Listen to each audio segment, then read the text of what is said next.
It's WFUV New York, member-supported public media from Fordham University. On air, online, and always commercial-free.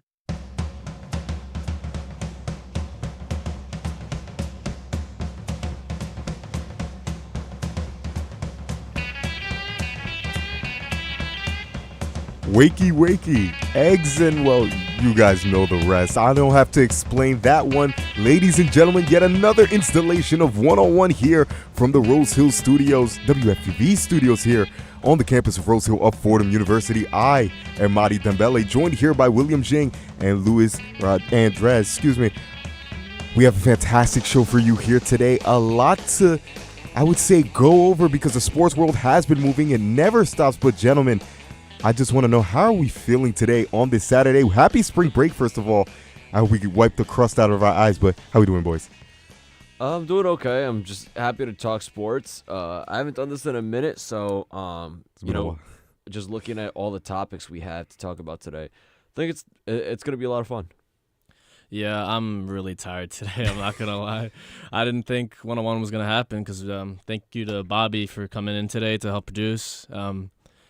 I'm really excited, though, because this is the first time I've been behind the mic in a long time. I've usually been in the back room producing, helping out back there. So I'm really excited for today. Shout out to Bobby Chaffardini, the sports director, playing producer behind the boards with the sticks today on this installation of 101. Again, ladies and gentlemen, if you want to call in, 718-817-2750. These are not just numbers that I'm giving you, but come talk to us, please. We need more friends here, because it's going to be a great show today. We're going to open up with a little bit of MLB talk. Not too much, just a little bit of an appetizer. Yeah. A lot's been going on through the world of the MLB. Garrett Cole. I did not bring out the Yankees hat today because it hurts. It truly does. It does hurt. It's going to be a rough season, and we'll see how the Yankees can bounce back. I mean, you're talking all of 2025, and you're talking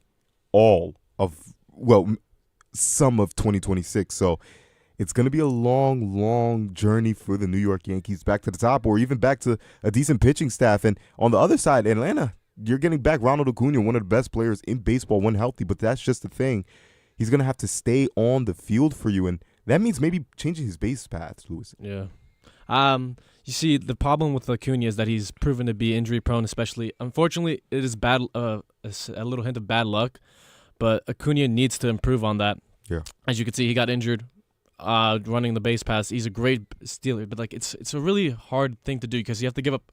It was a 40-70 season. 40-70. But he's just so productive on the bases. But you also have to think about, you want to save him for his bat making ability, his hits.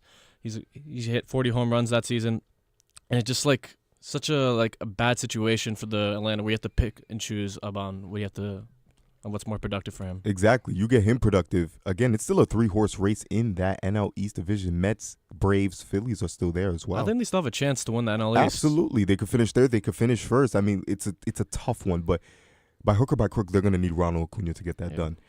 As we move away from baseball, we take a little bit of a break and we come back. NFL free agency, it has been jumping. I like when the NFL gets going more so like the NBA free agency. Like stuff happens even before it even begins, and it's crazy throughout. A bunch of moves here, Will Jing. I mean, the balance of the powers, has it changed in the NFL? Are we still thinking Chiefs, Eagles, or is there anybody else in particular who surprises you? I mean, I think the dominant powers are going to be the dominant powers for a little bit. The Chiefs and the Eagles are still going to be good. They're not going anywhere. The Eagles still have a lot of their core guys. Obviously, lost a few pieces. The Chiefs still have a lot of their pieces coming back, although, their wide receiving room is always a little bit they get into a little bit of trouble off the field. They're a little bit like Georgia football. They when it comes time for the off season and stuff, a lot of them are making trips to the local prison. But I mean, I think they'll still be fine. I think the rest of the league it's shaken up a lot. There's pieces moving, but nothing that really makes me go, this team that wasn't great before is suddenly going to become fantastic, or this team that was fantastic is going to suddenly be horrible. But I think, with every football season, it's one of those very volatile sports where, there's a team that breaks through. I think it probably happens more than any of the other 4 major sports. Yeah. I mean, like a lot of movement, as I said before, I don't think the Chiefs and the Eagles are necessarily in trouble. Lions you could throw in there as well, but they certainly do have company. And I love the way that the NFL offseason has been moving. More moves, please. More moves. After that, NFL draft discussions after the break. Better QB, Shador or Cam? That's rhetorical. Save it for the show. Can Travis Hunter be a two-way guy? Also rhetorical. Save it for the show. Who should be the number one pick? And who should the Giants draft? Those are 4 excellent questions to kick off that segment, to round out that segment. Yet another break there. NHL discussion. The Rangers falling apart, free falling, rolling in the deep. I don't know what other way to say it, Will, but it does not look good for Dolan's Rangers. Yeah, I mean, going from winning, being the best regular season team last season, and then to now not even currently holding a playoff spot, it's been quite the fall for the Rangers. And they've made some trades to try to improve themselves, and give Chris Drury, the GM, credit, but it just seems like something's not being put together right. And sometimes they get it together in this last stretch of the season. They definitely did that to an extent last season, but we'll see if they can. Yeah, it's a massive fall from grace, like coming from the last great postseason run they had, unfortunately losing to the Florida Panthers. I'm just sad to see a New York team just like fall apart, and it seems like that the Rangers are not going to have a bright future anytime soon. Yeah, you should be used to a New York team falling apart. I mean, how long you've been here? You've been here your whole life. Come on. Yeah. Let's get with the program. They make you cry over here. So after some general NHL, college hoops, super fun. Hopefully Kurt Sippel, I'm kind of wishing this into existence. 718-817-2750. Do not let me down. He usually doesn't. He's Johnny on the spot. He will be calling in talking about some Big East basketball. Bobby Chaffardini also had an opportunity to go yesterday. I heard that it was loads of fun. Wish I was there. Of course, NBA basketball coming up after that. East-West playoff lookout. Jimmy Butler, has he revitalized the Golden State Warriors? Oklahoma City, are they a runaway favorite? Knock on wood, yes, they are. Stuff of that sort. But again, we have a wonderful show coming up. I cannot wait. I don't care about spring break. Delay it right now. Let's talk some sports. After this break, we will be right back on WFUV Sports.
And we're back, just like that, in a flash from the WFUV studios here, one-on-one on this glorious, beautiful Saturday. But, Louis, I feel like for the New York Yankees, it's anything but glorious and beautiful and gorgeous, or whatever adjective you could throw in there. You know, it's always the injury bug. It always seems to bite us specifically. I don't know what it is. I know we're New York, and I know that we're so cool. But you talk about, like, Giancarlo Stanton, who spent the start of the year on the injured list with torn tendons, or you talk about like Luis Hill, but now it's Garrett Cole. It's our ace. The fish rots from the head down, and you make a bunch of good signings. You put up the money for Soto. It showed the fans that you're willing to spend, and you go get Bellinger, you go get Goldschmidt at first, which I really think is a smokescreen because I think Vlad Guerrero's a Yankee, and you try to do everything right, but just like that, Tommy John.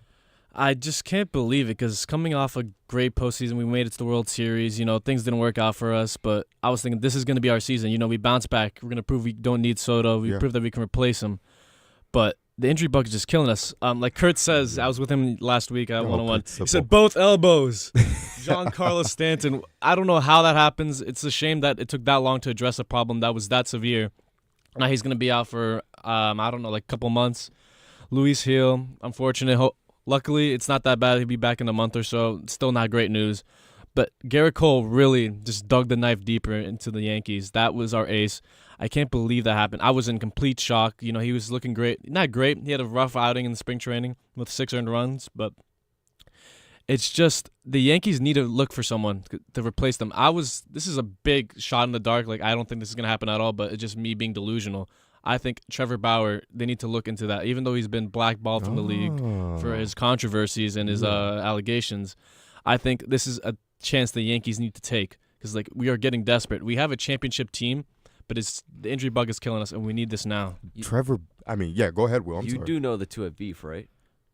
What are we talking about exactly? Garrett Cole and Trevor Bauer. Okay. Yeah, they do back in the days. They had a long-standing beef, so I just don't know. I don't know what it would do for the chemistry. At least for the Yankees right now, just do anything. I think because that's Garrett Cole's one of the most important players on the roster, if not the most important, unreplaceable player you have. So to lose him now is a big deal. But Trevor Bauer, it's an interesting, and it's an interesting idea. I just don't know how it would sit with Garrett Cole. It's very obvious that the Yankees don't trust Marcus Stroman to step up, right? They don't. It's like there's been this kind of like tension in the room. The trade rumors, him like unfollowing them on Instagram, which I think is petty, but which is very Marcus Stroman. It is like he's had these. He's a bad locker room guy. He's been proved it with his time in the Blue Jays, his time with the Mets. He shows that in the Cubs too. He's just not a good guy when it comes to team chemistry. He just managed to destroy this team camaraderie. Yeah, Trevor Bauer's the name you throw out. Dylan Cease. Dylan Cease would be very, very good. I think if New York could get San Diego on the phone, I think there's a lot there that the Yankees could do. Sandy Alcantara. I also think that's a very, very, I would say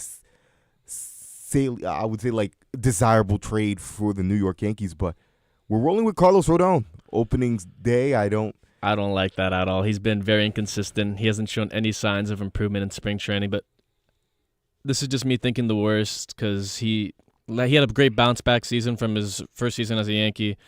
I just think I don't think this is not a Yankee starter. When you think the New York Yankees, you think star power, and Carlos Rodon, unfortunately, is no longer a star. No, he just listen, you can't. The Yankees are in a whole lot of trouble, and that's an understatement. At least to start the season, things may start to look up at the end of the season, but right now with all these injuries and just we know how the Yankees are. They're very hot and cold throughout the season. So judging off of this, they're going to start cold. Yeah. And I just don't know. Are they going to be able to heat up without so many of their key pieces? Garrett Cole, obviously very key for them last season, and then Giancarlo Stanton was their best player in the playoffs, hands down. Yes, he was. Yes, he was, hands down. And he played very, very well throughout the course of the season in the middle at DH there. But I kind of get the impression that the Yankees are not focusing specifically on the pitching there. I think they still want back from that World Series. They left a lot on the table. I think they're still looking to upgrade the lineup. Pitching does not seem to be the main concern for the Yankees. They have a whole lot third baseman right now with its DJ LeMahieu, who's injured. So right now it's going to look like it's Oswaldo Cabrera. Who's an excellent bat when he's healthy. I really like DJ LeMahieu. I think it was the back injury. Yeah, I think it was I can't keep track of it anymore. He's had an injury bug. You tell me. And I don't think he's going to be here for much longer. He seemed like a kind of a Josh Donaldson type situation where he had his great days are past him. He's on the way out, and it's because of injuries. So I think the Yankees in this next coming up postseason or before the trade deadline, they need to look for a third baseman because Oswaldo Cabrera, he's a great utility player, but he's not your starting third baseman. Yeah. On top of that, Jason Dominguez, I love great bat, but in the outfield, he showed that he has lackluster defense. Yeah, he can't field. And that's a question either you want to send him back to the minors and let him develop him more, but at this time, I don't think the Yankees want to do that. So I think you need to find someone, move Jason Dominguez to the DH, and find someone in left field that can replace him. Yeah, I think that's as optimal as you're going to go with the New York Yankees. I mean, like, another guy across the league that people are looking at to come back, Ronald Acuna, as we make this quick tectonic shift away from the Yankees to the Braves.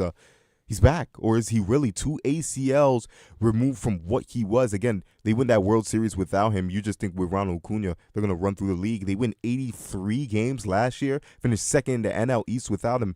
He's back now. He's saying he's going to change his base paths, and maybe you like it, maybe you don't, but how do you like Ronald Acuna in this upcoming season, Lewis? I think he's going to be a great bat because, it's obviously Ronald Acuna. But it's a big – I don't really like that the 2 ACL tears. Obviously, it's such a big, massive hit, especially he was a very athletic player. He prided himself on his base stealing ability. Yeah. And that's taken away from him. He's going to be limited. He's going to be on a short leash.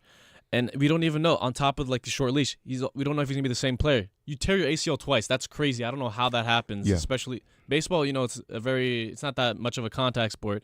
And tearing your ACL twice is just – I could not imagine that happening, and I don't know how he's going to come back from that. Can I present you this? And, Will, you could jump in if you would like.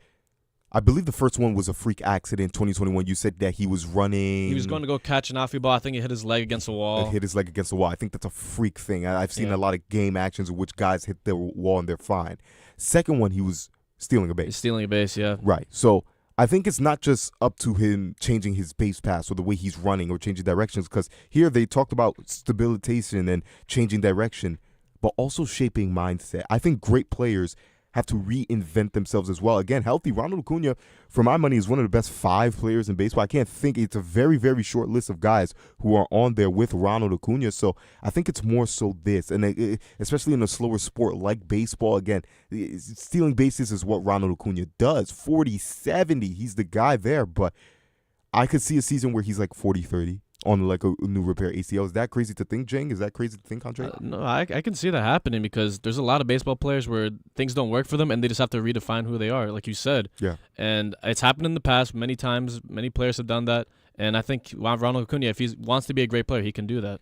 Great players do great things. Yeah. Right? Kevin Durant, right, he tore, I think it was his Achilles. Yeah.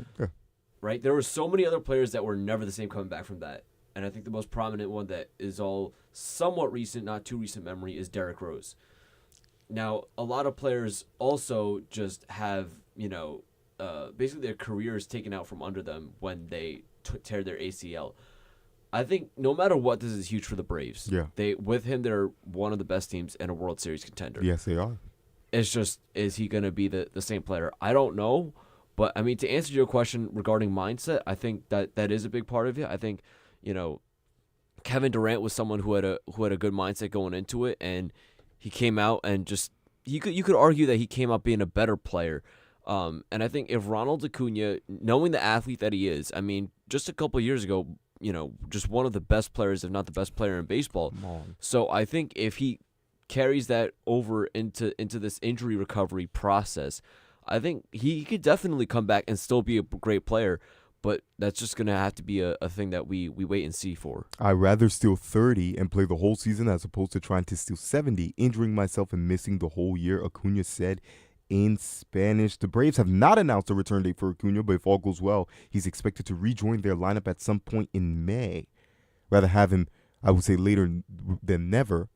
So again, with him in the lineup, as I said before, I like them maybe a little bit over the Mets. Again, they finished second in that division. They're 83 wins. They beat them out towards the end of the season. I think that's what's going on. You add Ronald Acuna, they may have themselves another World Series. That's how great of a player he is. I think it's a great chance for the Braves, especially with the Mets are dealing with an injury bug right now. So I think the window's open for them. Yeah, just as much as anybody else in the NL East. But that's going to do it for our baseball talk. Again, a light appetizer. I wish we could talk more baseball, but after the break, we're going to jump straight into NFL free agency. Guys, thank you for that. I need to relieve some stress. 718-817-2750. Again, not just numbers, trying to get you in the conversation. Join us. We'll be right back on WFUV Sports. One-on-one.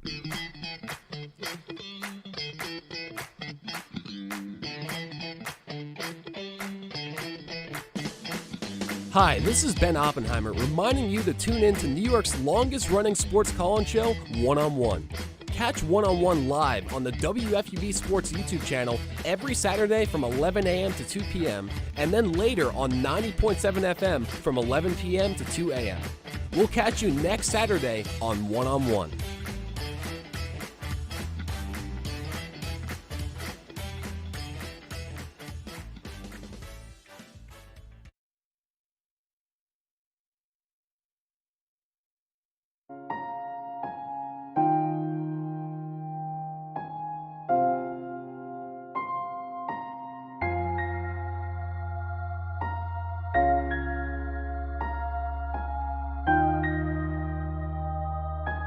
X-ray protection.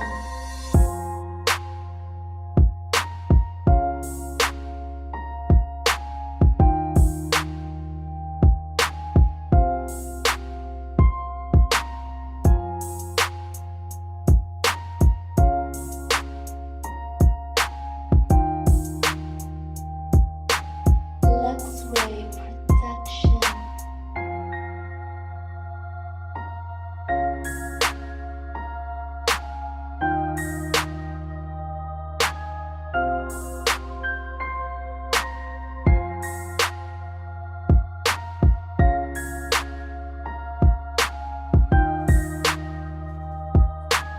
X-ray protection.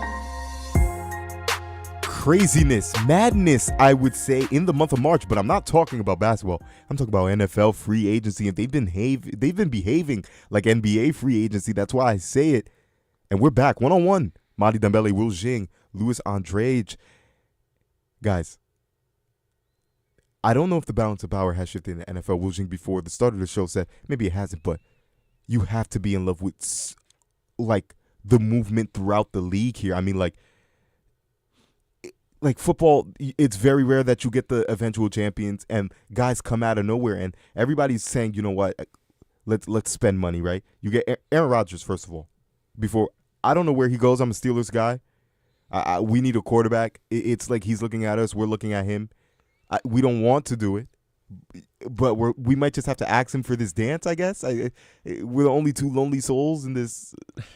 Does it work? It's either that or Russell Wilson, so I'll take Aaron Rodgers over Russell Wilson. Sure, I guess. Vikings as well, because the Vikings also need a quarterback. J.J. McCarthy's there. He was their first-round overall pick, but if you have a lineup with Jordan Addison and that offensive line and Justin Jefferson, maybe you want to go older quarterback.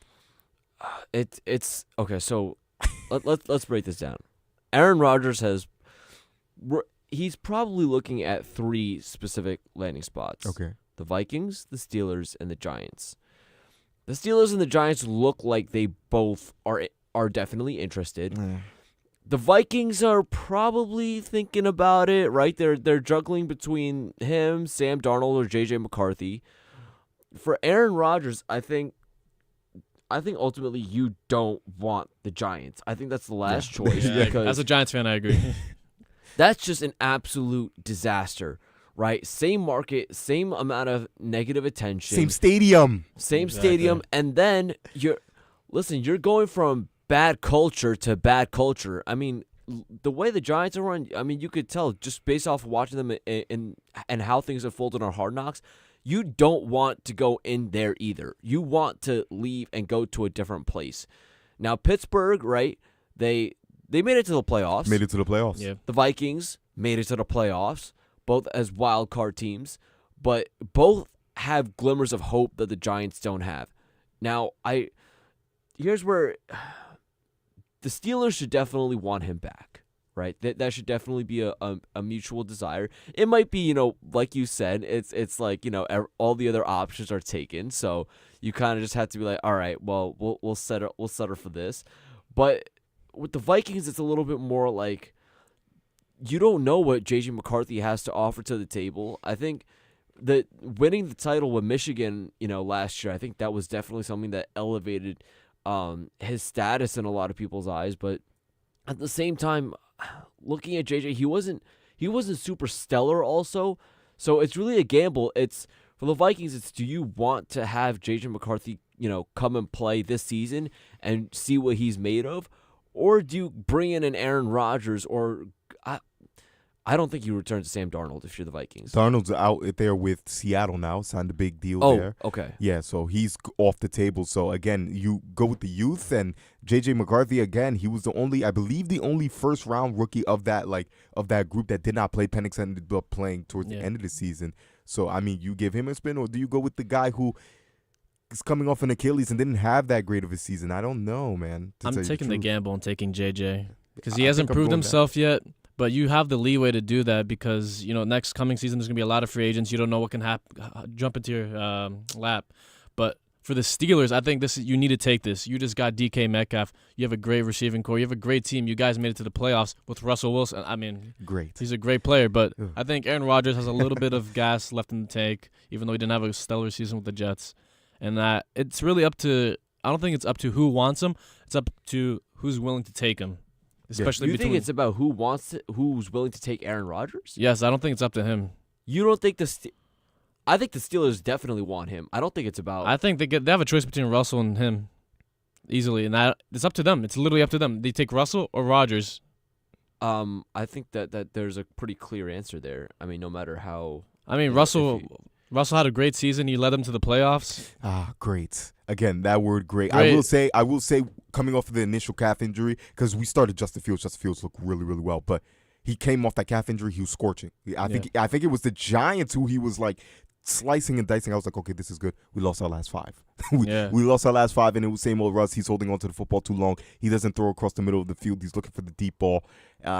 DK Metcalf is a good addition. I feel like he should be better, especially the guy that size. Maybe he should be able to play in the slot. He's just another deep option with George Pickens. So maybe Aaron Rodgers. I don't know. Listen, but you said earlier that you like Aaron Rodgers over Russell Wilson. I do, but I think it's up to it's not me. I'm talking about the perspective of the Steelers. The Steelers. I'm not a Steelers fan. Madi's a Steelers fan. Oh God. Yeah, it's not fun here, and I don't know if I would call myself a winner. I'd call myself a winner of this NFL, I would say, free agency, I guess, kerfluffle. But has any team to you guys stuck out in particular? Like, who's a winner in this NFL free agency? I like the Patriots for my money. I like all the signings that they made. I wish they would have gone heavy into offensive line rather than just Morgan Moses. But anybody else? The Bears. I like what the Bears are doing. They're cooking something up. I know it's kind of a joke or a meme to say, like, oh, the Bears are the offseason champs again and they don't do anything. But I think something's different. Caleb Williams has 1 season under his belt. Yeah. You guys got a new offensive line players. It's looking like they're really fixing the holes that were there in this past season. Yeah, I mean, like Chicago making moves, doing so much more for Caleb than they did for Justin Fields, who, by the way, is a New York Jet. Will Jing. No, you're not a Jets guy, but it's like, I am. Oh, you are the Jets fan. You are the Jets fan. That is correct. You see, memory serves me correct. As a Steelers guy, I wish we would have kept him. I actually like him. Had some conversations with WFUV's very own Zachariah Cordova. Said maybe you do keep Justin Fields around, but does he mark a new, I would say, fresh start for the New York Jets organization? Do you plug in and play him?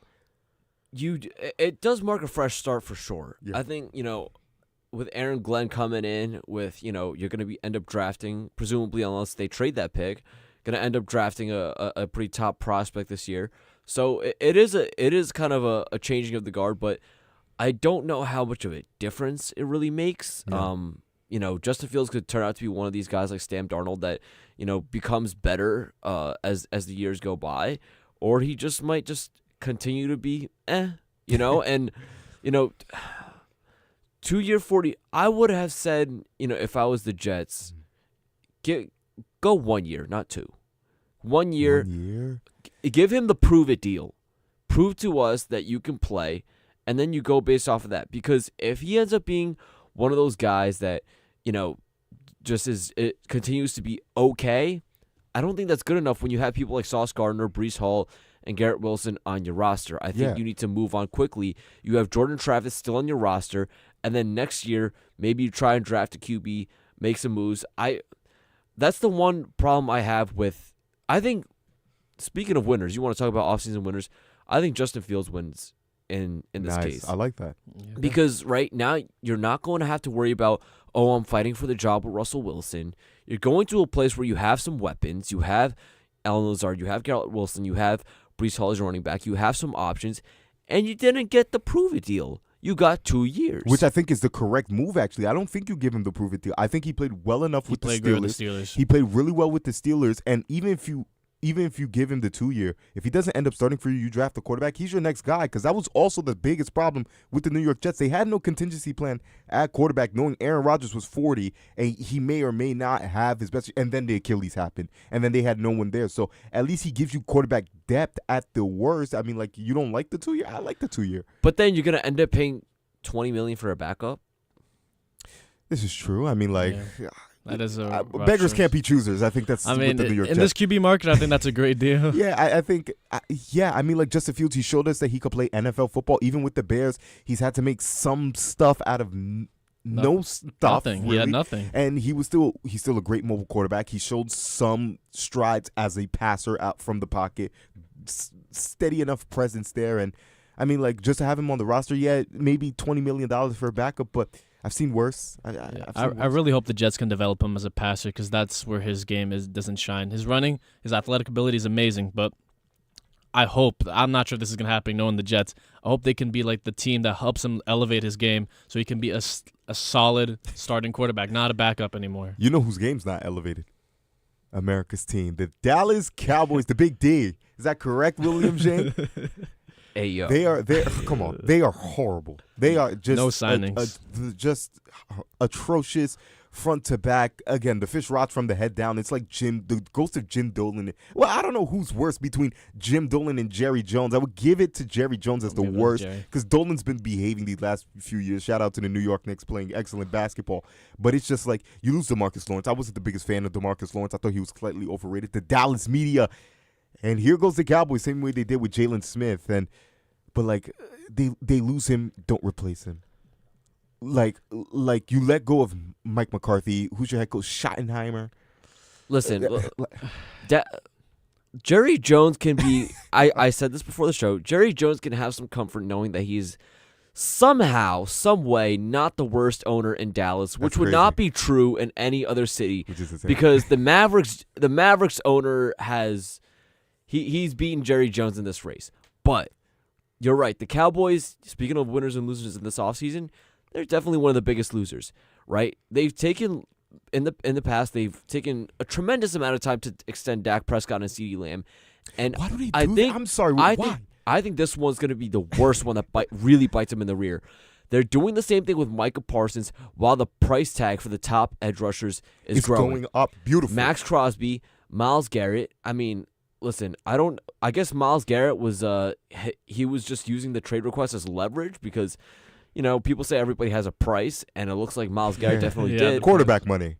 But now, look, Micah's winning, and the Cowboys are losing, and I just don't know what on earth Jerry Jones and the Dallas Cowboys waiting forever to pay their best players. And do they even have enough money for Micah? Like, even before Garrett signed his big deal and Crosby signed his big deal, they were going to have to choose between the three. Since you signed the quarterback, you got to sign the receiver. That means Micah, I don't think he's a Cowboy. Maybe not this year, maybe the next year after that. I think he's gone. And Myles Garrett signed for quarterback money. I did think he wanted out. I do think he wants to play for a contender because his talent's all world. They give him quarterback money now. Micah's looking at it and going, I'm about to get paid big, and if it's not here in Dallas, it's elsewhere. So eventually that will be another loss for the Dallas Cowboys. But what's new with the Dallas Cowboys? Like, what's new? Just losing on top of losing on top of losing. Actually, it's not done, because then Micah decides to go beef with DeMarcus Lawrence, which was another thing on Twitter. Yeah. And the funny thing is, if what we're talking about right now, if karma is really going to come back to bite Dallas,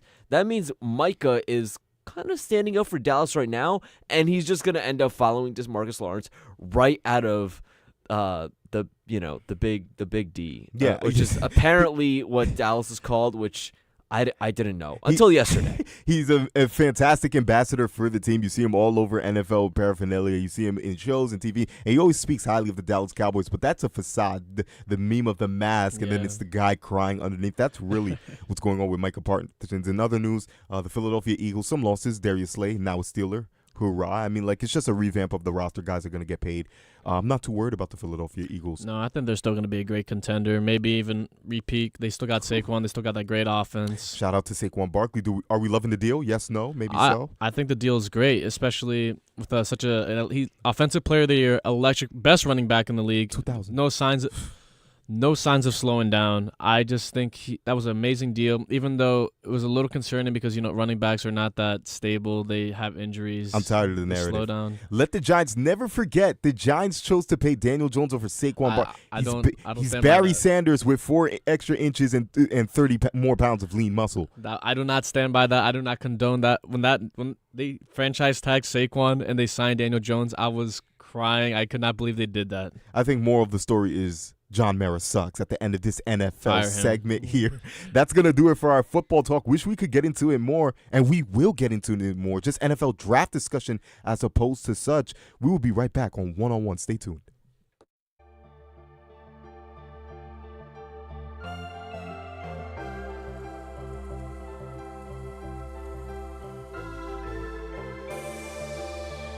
Hi, this is Mike Breen, WFUV class of 1983.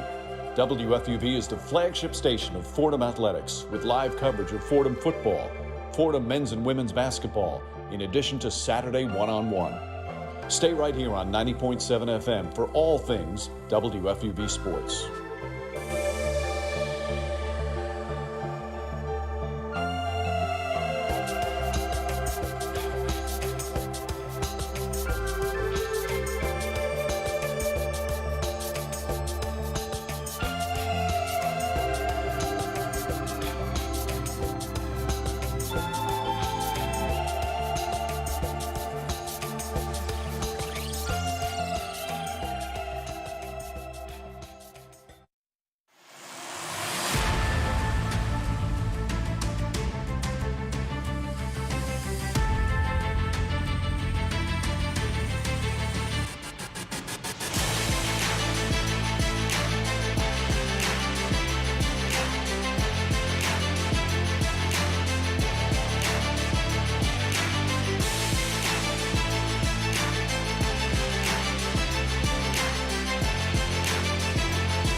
And with the first pick in the 2025 NFL Draft, the Tennessee Titans select either one of Cam Ward or Shedeur Sanders. Ladies and gentlemen, it's that time of year, NFL Draft, where I don't know the exact number, but 253 kids realize a dream and enter the National Pro Football League here. Again on One-on-One, Madi Dembele, Will Jing, Luis Andrade, 718-817-2750. Guys, please, I need more friends in this studio on this Saturday. Happy spring break to everybody, but it's going to be a happier time of year for the guys who are going to be entering the NFL Draft. And 2 guys in particular aiming for that top spot, looking to make a home in Nashville, Tennessee. And if you're asking me, it's Cam Ward. Cam Ward, I agree. I know Will doesn't agree. I'm going to let him speak. Oh, he doesn't. Oh, almost at the clean sleep. You think you're a Shedeur guy? I think, as I said before, I think this QB class is trash. Really? Spell it out. Trash. Trash. Okay? Compared to the draft classes that we some of the draft classes we have, we've had some pretty bad ones. I think 2022 was the one that was really bad. Was it 21? Mac Jones? Was it 22? Mac Jones? 21. Trey Lance? No, there was another one that was worse. Oh, really? Okay, so memory I escapes saw me. something yesterday, but either way, I think, listen, just judging off of the attitude of Cam Ward, all I needed to watch is the Pop-Tart Bowl, okay? This man came in and played the first half. He played the first half so he could break a record, and in the second half, he sat out for the rest of the game, even when they had a chance to win on the last drive. He sat out even for that drive. That tells me that this man is not ready. He doesn't have the mindset that's ready for the pros, and he's not going to turn out to be anything more than just Shedeur, I think he has a chance to be pretty good. We just don't know. There's been some times where we're just like, is he really that guy? And then we saw him, on the Buffaloes be like, he is that guy. So that's more something that has to be seen. He obviously is a pretty confident guy, and some may say cocky. His dad is Deion Sanders. Yeah. I guess the apple, at least for him, doesn't fall far from the tree. Now, Deion made it work. Question is, can he make it work? First of all, Cam Ward, when he sat out in the second half, I don't know how exactly the rules work, but when you sit out the second half, you cannot play for the whole entire second half. I think that's according to the NCAA rules. So even if he wanted to, he couldn't hop on the last drive, which was unfortunate. But I see your point there. Where me personally, I think it's bad he gave up on his team. But the thing is, Cam Ward is such an athletic freak, and he's proved that in the combine. He's proved that through his time in college. And Shedeur, even though he was a great quarterback, he's benefiting from a weaker conference. Unfortunately, I hate to say this, but he is also benefiting from his dad's name. If he wasn't Shedeur Sanders, he's just Shedeur whatever. He's not getting the attention and love just because of his dad. And I think you're giving him the benefit of the doubt because of that. Just because Sanders. There's things to like from both guys. You talk about the big egos of the two, but I think that's the beauty within these two guys. I think there's a book out there called Richard Connell. I don't know, Bobby Chaffardini. The Most Dangerous Game, I think, is the title of that book. And it's a thin line you draw with egos, because if you're just able to tote that line, right, you're getting a crazy egomaniac who's also an athletic freak, or a crazy egomaniac who has more poise in the pocket than almost anyone in college football. I love the way Shedeur handles himself even when he's being pressured. Never had a great offensive line. But, of course, when they're on the other side of that, they're sitting out second halves of games, and maybe their daddy is the reason why they're getting all this shine. But if you're able to manage that, I think you're able to get great football players. It's just a matter of getting them into a system that's able to do that, because sometimes I would say the intangible is more important than what you can see, the tangible, if that makes sense in a certain. This is me trying to be a philosopher out there, but I think Cam Ward goes number 1 to the Tennessee Titans. I'm not sure what happens at 2. Myles Garrett did get paid, so I don't know if Abdul Carter, who in my opinion is the best overall prospect, goes there. Maybe Shedeur Brown. I don't know if that. I think you go 1-2 there potentially, because Travis Hunter doesn't seem like the second overall. They need a quarterback. They do need a quarterback, especially with Deshaun Watson falling off the face of the earth. But hard. As a Giants fan, I am begging for them to get Travis on anybody else, so Shedeur can drop down to the Giants. I think not. Even though I think Cam Ward's better, I'm not tearing him down. Shedeur is still a great quarterback. He has great swagger. I think he fits perfectly into the New York market. Yeah. He has like that big personality that all New York fans want. All right. First off, I need to correct you on something earlier. I'm not giving Shedeur any benefit of the doubt because of his dad. I'm giving him benefit of the doubt because, as you said, he hasn't had a good offensive line. And keep in mind, this man has had the spotlight on him, and he's won every single place that he's gone. Yeah. Right? They turned around the Jackson State program. They turned around Colorado's program, which, mind you, was also trash, trash for the longest time. So I think Shedeur is the better player, but here's what I think happens. I think the Titans are smart, and I think they take Travis Hunter with the number 1 pick. I think people also know that this year, because there is a lack of a top QB, I think there's going to be less. The Titans are not going to be getting offers that they believe are beneficial to them at that number 1 pick. So they're going to keep it. I think they're going to take Travis Hunter. As far as the Browns have the number 2 and the Patriots have the number 3, right? No, it's going to be Giants at 3rd. Okay, Giants Patriots have are 4th. I think both of them want a QB, right? So I think that's where it comes down to Cam Ward and Shedeur. I do think Shedeur is going to end up being the better player, but I also think Cam Ward does get picked first. I think the Browns, they do select Cam Ward. I think he ends up being number 2. And I think what the Giants do, and I think I told this to you, Madi, before the show, I think the Giants draft somebody. Here's the 2 options. They can draft somebody else that's not Shedeur. Okay. Then they see where Shedeur falls, and they trade for him plus something in return. That way they don't just get Shedeur with that pick. Okay. That's option number one. Number two is they just flat out trade that pick before they even make the selection. Okay. They trade to a spot where they think that Shador's going to fall to, and then they select him there. You mentioned Abdul Carter. That's someone who's likely to get picked in that spot by whoever decides to trade for that number 3 pick. I also think somebody who's not bad to take at that spot, despite everyone saying that his arms are too short to be an offensive lineman. I think Will Campbell is a great guy to take at that LSU. spot.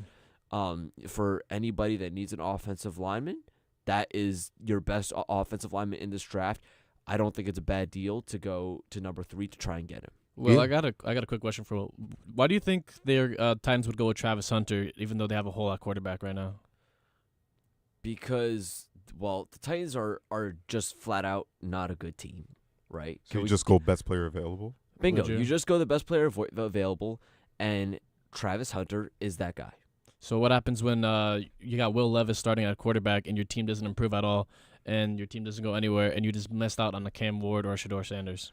All right, well, I can ask you the same thing. What happens if you draft that QB and what if they don't pan out, which I think they have a less chance of panning out than Travis Hunter, and then you have a gap at both your wideout and your cornerback positions that Travis Hunter could have helped fill. You just don't think they're sure products? I mean, like, that could be said about any product. Yeah, anybody. I think Travis is more sure than the other two. I'm not saying any of them are sure. Travis. I'm not against listen, that. you're playing two positions. Of course, there is the possibility that you just end up being okay at both, which is not obviously ultimately what you want if you're the team that selects him. He could end up having an issue where he can't play two ways and he can only play one, and then he just ends up being okay at that one. That's also a problem. Sure. But I do think that Travis, given his pedigree, has a better chance of panning out than both Shador and Cam Ward. I think there's other players that do have a better chance of panning out overall. Yeah. But I just think Travis is the guy you go with. I like the idea, given the fact that Travis is more bang for your buck. You're getting both sides of the football, and the fact that there's a lot of movement. Like, guys are not like Abdul Carter's not certain to go number 2. There's guys in that like Shamar. What's his Ashton Genty is another guy who could go maybe top 5. Mason Graham is there as well. Armand Membu out of Missouri, he's another top pick. You're talking about guys like Shamar Stewart out of Texas A&M. So there's a lot of movement. Guys are not solidified within the top 3 spots. That's why Shador may fall. So I'm not totally against that argument. I think it's a good one. I think it's better to build around a quarterback than just a wide receiver. I mean, we don't even know if Travis is a great player in college, but we don't know how that's going to translate to NFL, especially with the higher speed, higher athleticism. Say that about anybody. True. Which brings me to my next question. Do we think Travis Hunter plays both ways? I don't think so. What does he get drafted as? I think he's going to get drafted as a wide. It's like up to the team, you know. Yeah. It fits whatever he fits into. If he gets drafted by the Titans, they don't have any wide receivers. He could play both ways there, but at the same time, it's so exhausting in the NFL. It's just so much tension and so much exhaustion. And I don't think it's going to be able to translate that well. I think if he wants a long career, you go in as a wide receiver. If you want money and prestige, you go in as a corner. Cornerback's the hardest position. But he was a better cornerback in college. He was a better cornerback in college, and good receivers are a dime a dozen. Good corners or great receivers are a dime a dozen. Great corners are like hard to come by. Hard to come by. So it's like if you want that prestige, and Travis seems like a guy that he wants it. Like you're gonna have to guard Tyreek Hill, and then on the next set of plays, you're gonna have to stop. You're gonna have to try to make it past Jalen Ramsey. But he's a guy that seems to me like he wouldn't have it any other way. But I don't know if it's totally I see him more as a cornerback who comes in for offensive snaps. It's that kind of deal for me. I think that's exactly what happens. I think he plays select snaps on the offensive side, and if it's looking good, then they'll put him in for more if he looks like he can handle it. And If you're going to ask me, I think he can handle the two-way load. Here's why. Shohei Ohtani, right, a baseball player. Yeah. Nobody was like, I think the story is, yes, I saw a documentary recently that said that only this was many years ago, when he had the choice between playing in Japan or coming to America to play in the MLB, right, only one team between both countries, both leagues, made him an offer to play both pitcher and also let him hit. Look at where he is now. I think Travis has the right mindset. I think he has the physical capability, as he showed in college, to be a great two-way player. It's going to take some time, but I think he can do it. I think he could do it as well. And just to end the segment, my dream pick, I wish Ashton Jeanty becomes a Denver Bronco. Again, the moves they made in the offseason, Trey Greenlaw and Hafunga, and just the upgrades that they've made. If you get a running back like that in the room, oh, baby. But that's going to do it for our NFL talk as a whole. I promise we're done here. And after the break, we're going to switch over to the ice. Will Jing, I know he's excited for that one. Ladies and gentlemen, stay tuned. We'll be right back on One on One.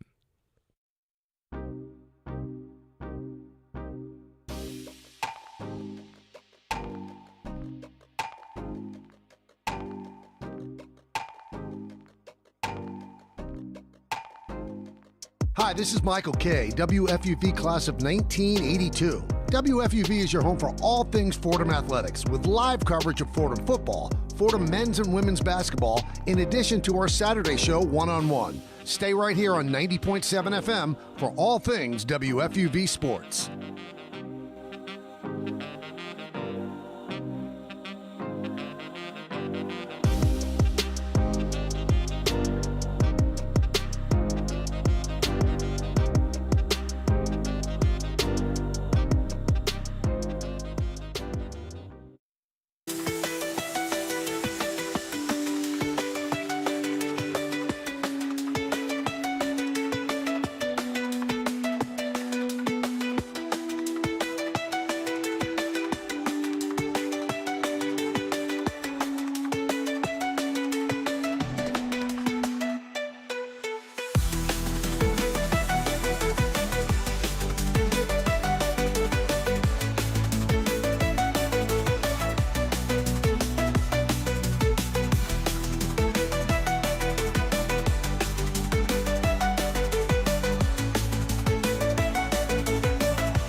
Like a game of pickup, we're on One on One, hopefully with you. 718-817-2750. Call in, have some fun with us on New York's longest running call-in show. I am Madi Dembele, joined here by Will Jing and Luis Andrade.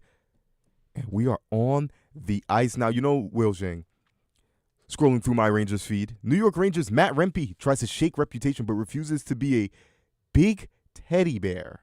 Does he have a reputation for his gritty style of, I would just say, just everything? And Matt Rempe, but I would say the New York Rangers kind of mirror his personality, just like not good right now, grumpy, sad face. It's not good in New York. I mean, what do you mean by mirroring? I think, Matt Rempe, he's an aggressive guy. I don't think he's a grumpy guy. Grumpy. I don't think he's I think the Rangers are generally in the locker room, yeah, they have like the little, like the slight frown, that's what they have. I think Matt Rempe, he's actually a generally happy guy. He's just aggressive. Just aggressive. I think, he's just aggressive, but no matter how aggressive he gets, is not going to save the Rangers. Oh, my God. There it is. I mean, it's a tough season. You go back, was it last season, 3-2 series lead? Yep, against the Panthers, I believe. It was 2-1 series lead. 2-1. I keep doing 3-2 because I'm like, yes, Rangers 2-1. Yeah, but we lost the game in six games. I was actually at Game 5 or Game 4, I forgot, in Fort Lauderdale watching it. We lost in OT. That was one of the most heartbreaking losses I've had as a Rangers fan. I think that was Game 4. Game 4 or Game 5. I'm not sure. That was like a whole year ago. That's crazy to think about. No, it was Game 4 because Game 5 was here. Yeah, Game 4. Game 5 was here. We had home ice. Yeah, we lost in overtime. I was just heartbroken, head down, walking out of the stadium, getting heckled by Panthers fans. And now it just feels like the same thing is happening again. Not in the same scenario, but like it is shameful to be a Rangers fan at the time because we've had this great fall from grace. What's happening with Adam Fox? Did we get do we have development on him? I think it was he was I saw it on Twitter. He shed the non-contact jersey, but he's optional, so it's unclear how much to read into that exactly. Like I don't know what's going on with. I know he was on the injury reserve. I think here's what you do with Adam Fox. At this point, this team is championship or bust. No one cares about. We do care about making the playoffs, but like, we want championships. I think you let Adam Fox heal to 100% no matter what before he comes back onto the ice. I know a lot of hockey players are like, I'll play banged up, this or that. You got to tell Adam Fox, no, we need you if we do make the postseason. Here's the problem, though. This Rangers team just hasn't been able to get it done as of late. Yeah, like lost. They can beat bad teams. They're capable of that, but they just can't get it. They're almost like the Knicks. Can't get it done in the key games. Lost to the Leafs by 1, Caps by 1 in OT, and then they lost to both teams that currently hold wild card spots in the Senators and the Blue Jackets. So they're right out of that wild card race right now. They're just out of a wild card spot. They play Columbus again tonight. That's a big game. But their schedule coming up, going to the rest of the season, it's not an easy schedule. It's the 10th toughest schedule remaining. They're playing the Lightning twice. They play the Oilers, the Panthers. So obviously the two teams that were in the Stanley Cup final last year, the Leafs, who are really for real this year. The Kings, which are tough. They're not, super great, but they're tough. And the Canes, which, listen, I think if Chris Kreider doesn't pull off that third period hat trick last year in Game 6, I think Carolina would have completed that 3-0 comeback. They're sneaky. Yeah. This is just, it's an absolute recipe for disaster. And keep in mind, the two of the teams that are in the wild card race, right, are the Senators and the Bruins. The Senators have the 8th easiest schedule remaining, and they're already quite a few points ahead. I think they're holding on to that first wild card spot. Boston, we'll talk about them more later, but they're trending downward, but they have the 4th easiest schedule remaining. Yeah. And they're not far behind. So if the Rangers don't get their stuff together, this is just going to fall apart completely. Yeah, I think me and Will Jing are looking at the same site because, as it says here, the New York Rangers had the 10th hardest strength of schedule here as the season kind of wanes here. 56%, 16 games left for them, but it is no easy trek. Again, as I found and pulled it up here on Twitter, looks like they're incorporating a bit of contact with Adam Fox today. He's participating in a battle drill right now, but I think I'm more so with you, Will Jing. My opinion jives with yours. You kind of just let him. It's not just get to the playoffs and then we'll see what happens. It's like, no, we were there 2-1 right there from the championship, to the championship round. You got to go all in for it. So maybe let him heal. 58 games for the Rangers this season. Scored 43 points, 5 goals, 43 assists. He's played for Team USA in what was a very, very good Four Nations. I don't think that gets a lot of attention. For some reason, I don't know why we're all talking about how bad All-Star Weekend was. The Four Nations Cup was really, really good. I'm not the biggest hockey fan, but I was really locked in on that. I had a great time watching it. Unfortunately, we lost in the end, but the USA lost in the end, but it was good. I think here's the problem with the Rangers right now. Yeah. Last year, and going back to multiple seasons before, their same problem every single year is that they're a great power play team, they're a great penalty killing team, but what happens is when the playoffs roll around, nobody shows up. Yeah. And they were lucky to get to 2-1 on the Panthers because freaking Barclay Goodrow, a fourth liner, and Alexei Lafreniere, who was having a breakout season, they essentially carried them, along with Igor, of course, a stellar goalie. They carried the Rangers to that point. Panarin was a no-show. I don't think he scored a goal in that series until 1 minute left in Game 6 or some crazy like that. Mika Zibanejad, don't get me started. Just go back to Sweden and go play there at this point. This is just so horrendous how he fell off. Adam Fox was banged up. Vincent Trocheck was okay. I'll give him credit where it's due. Chris Kreider was a one-game wonder, a one-period wonder, actually, and not in that series. So the problem is that now that's not even you can't even think about that now because now you have another fish to fry in the moment, which is how the hell are we going to get to the playoffs? And if you do get to the playoffs, guess what? You might play the Panthers in that first round.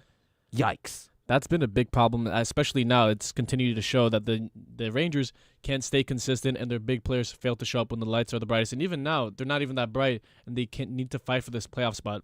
It's now or never for the Rangers, especially I feel like this with this horrible season so far, the playoff window is closing faster and faster, and this is the time to reach for that. Well, I think they understand that as well. It's not for a lack of trying here. Get this. Insider reveals the shocking trade package the New York Rangers offered to get a young star. I mean, GM, if I could remember his name, Chris Drury, he's been getting to work. He tried to put together a package for J.J. Peterka, boy out in Buffalo. Is that correct? With the Sabres, if I'm not mistaken. The Sabres. I always do that. Sabres. Can't read. I mean, like, they offered a first-round pick and an indeterminate player. They're not going to reveal who for the young star. So it's not for a lack of trying. And a team with that mentality, do you think it's over at this point? Again, they're still out of the wild card, but do you see an upwards trajectory in the season, or is it just a loss? I think it's really just how this the new pieces on this team gel. I think it's if JT Miller, after coming over from the Canucks, I think it's if he continues to be able to gel with this team, because now obviously he's a key piece. You know, of all the pieces that moved out and moved in, he's the biggest name. You know, suddenly now you're, other than Vincent Trocheck, I mean, you could argue between them who's better, but those two are your best centers. I think they need to show up, and I think this team just needs to remember what they did last season in the regular season. And here's the thing: they need to figure it out in regards to 5-on-5 play. They couldn't figure it out last year, which is why they looked horrid against the Panthers. And if you didn't know the score or the series score, you wouldn't have thought they won one game, because they just looked so horrendous. They need to figure that out, because come playoff time, if they get that far, because again, making it to the playoffs is cool, it's good, but I mean, the standard for this team is higher than that. So come playoff time, the memo that every single good hockey team knows in the NHL is that you absolutely do not let the Rangers get on the power play. And if they know that and they're going to do that, you have to be able to figure things out. And it can't just be Artemi Panarin scoring at 5-on-5 and, Lafreniere providing, because guess what? Then Panarin's gone. He becomes just, he might as well be a fourth liner in, come playoff time. So then who are you going to turn to? It's going to be the Alexis Lafreniere and Igor show all over again. And you just can't have that, because this team, listen, they're already worse than they were last year. What do you think is going to happen in the playoffs? I mean, there's two specific NCAA free agent defensemen that I look at, and I go, maybe the Rangers want to make acquisitions for that. Again, I'm just throwing guys out of there just really quickly. Caleb McDonald out of North Dakota, I really, really like. Big guy, 6'3", 224, rugged defenseman. He has the size, strength to play right now in the pros. I think if you throw him into the Rangers lineup, he is good to go. He's a transfer from Alaska Fairbanks, and he leads North Dakota with 76 block shots. I think that's amazing. I think that's something that the New York Rangers could look to add. And John Prokop, right, out of Union College, already 23 years old. I think he's entering his age 24 season of just hockey. It's likely it doesn't make sense for him to stick around in college, but again, 6'3", 190. It's 26 points, 8 goals, and 18 assists in 34 games this season. So if you're the Rangers, you're looking to make a championship quick, fast, and in a hurry, that's someone that you look at and go, hey, maybe join the squad. Let's get him in here, and let's see what we can do. A minute left remaining in our hockey segment. Any final remarks here, Will Jing? Did you want to throw anything else out there? The one more thing. Yeah. I think that Peter Laviolette needs to put together the Panarin, Trocheck, Lafreniere line again, because that line produced, and I know he's trying to experiment, but don't try to fix what ain't broke. Don't try to fix what ain't broke. I love that saying, because it's true. It's like they always get in their own way. That's just what it is with the New York Rangers this year. We're going to continue with a little bit more NHL talk. We're going to bring it out to the scope of the entire league with general NHL discussion. Stay tuned on One-on-One. We will be right back.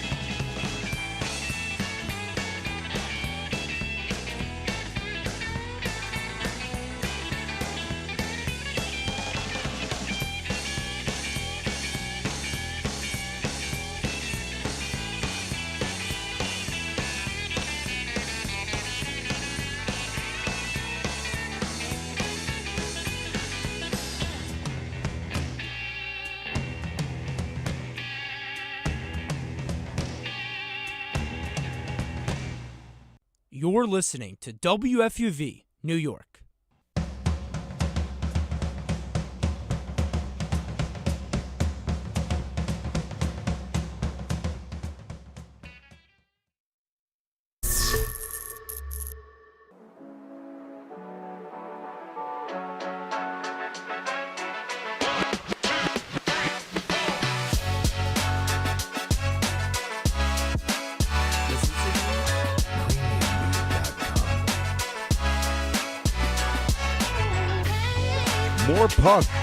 More puck, and more puck for you hockey lovers out there here on One during this beautiful Saturday. Happy spring break once again to those who are outside enjoying. We're in here talking sports. Madi Dembele, Jing, Luis Andrade.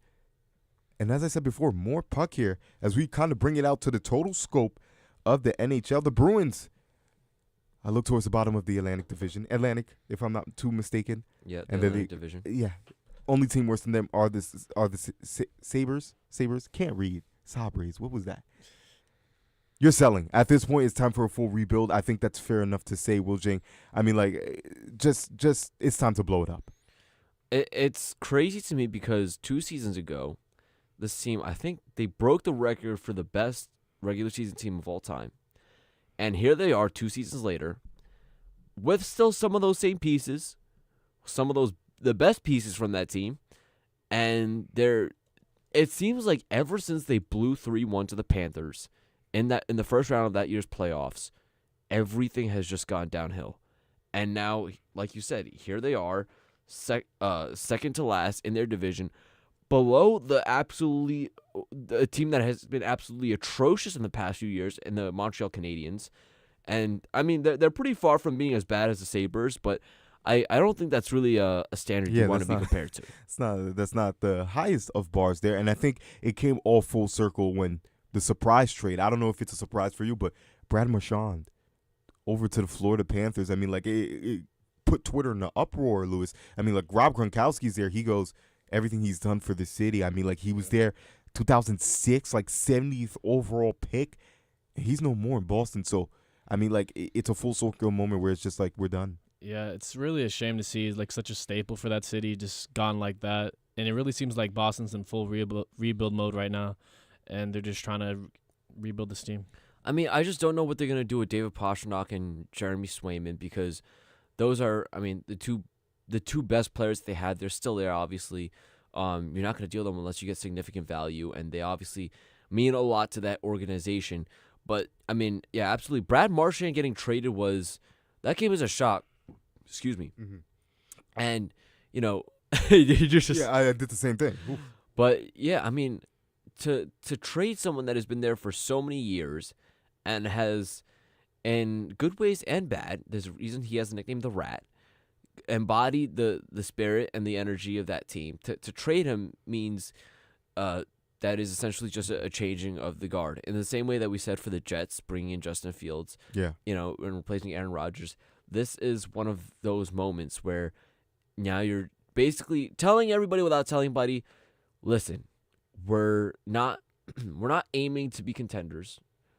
We may not, obviously the players are going to aim to win, make the playoffs, but as the front office, you're not going, yeah, we want to win a championship. We're trying to make a deep playoff run this year. That's not the mindset anymore when you trade Brad Marchand to one of your biggest rivals. Yeah, the losses. The Florida Panthers, the team that started this whole downhill slide for you, and the team that you were fighting in basically every single time you played last season. That is the team that you traded him to, which that if nothing else should tell you that this is an absolute change in direction. And not only that, now that Brad Marchand goes to the Florida Panthers, the Panthers are already one of the most physical teams in the entire National Hockey League. They're known for that. They're known for playing dirty, for being very, very scrappy. And you are about to insert Brad Marchand into that team. And not only that, you're probably inserting him into one of the most scary lineups in hockey, if not the most scary lines in hockey, not necessarily in terms of skill. You're inserting him into a line that, listen, if you're an opposing player, you do not want your coach to tell you, yeah, your line is going to be going up against Brad Marchand, Sam Bennett, and Matthew Tkachuk. Those are 3 of the dirtiest players in hockey, and they're going to be on the same line most likely because the Panthers' first line of Carter Verhaeghe, Alexander Barkov, and Sam Reinhart, that is about untouchable. They're 3 very skilled players, but their second line is all about physicality now. Sam Bennett, we saw him fight in the Four Nations face-off. Matthew Tkachuk, you saw the same thing out of him, right? And now you're going to add Brad Martin. This is nuts. I think that was a great move for the Panthers. Right now, they are the favorites to win the Stanley Cup again and repeat. And they are the odds on. They are the favorites now. Hey man, I have money on them. So the Florida Panthers. Big win for Will. And it's like Brad Marchand. I mean, like in tears. I don't know if you guys saw all the press conferences and the stuff. He was in absolute tears because he's been there since 2011. He was a kid when he got there, and you spend a majority of really your life in one city, giving them everything. 16 seasons with the Bruins. He helped them win the Stanley Cup. Was that 2010? Was that 2011? I don't know. Long time ago. But hey, it's a championship. They no expiration date on those. Dealt at the trade deadline. I think it was over contract disputes. I think he was asking for, was it 7.5 over 3? And then Boston's counter offer was like, it capped off around just over 6.5. And with no agreement in sight, they just decided to move on from their captain. And there you go, like to the Florida Panthers, which again, like he still talks about. I think prior to getting traded, he talked about how those losses to the Florida Panthers are. I think it's Stockholm syndrome going on a little bit with the Boston Bruins. But one guy who's happy to be away from his former team, Mikko Rantanen, right? Yeah. Having a great time for the Dallas Stars there. He said he tried his best with the Hurricanes. He's happy to be with the Stars after the trade there. You check out the Dallas Stars, excuse me. Ooh. You check out the Dallas Stars, and they're flying high. Right, 42-21, I believe, as they currently stand. I mean, what are their hopes for a Stanley Cup after this kind of acquisition? I think they have pretty high hopes. Last year they got bounced in the Western Conference Finals by Edmonton. They definitely had a chance before Edmonton just randomly, turned it up. They just had. We'll talk about Edmonton a little bit more later, hopefully. I think Dallas, this is a great move acquiring Mikko Rantanen for them. They're already, they came into the year by being regarded as a cup favorite or the cup favorite by most people.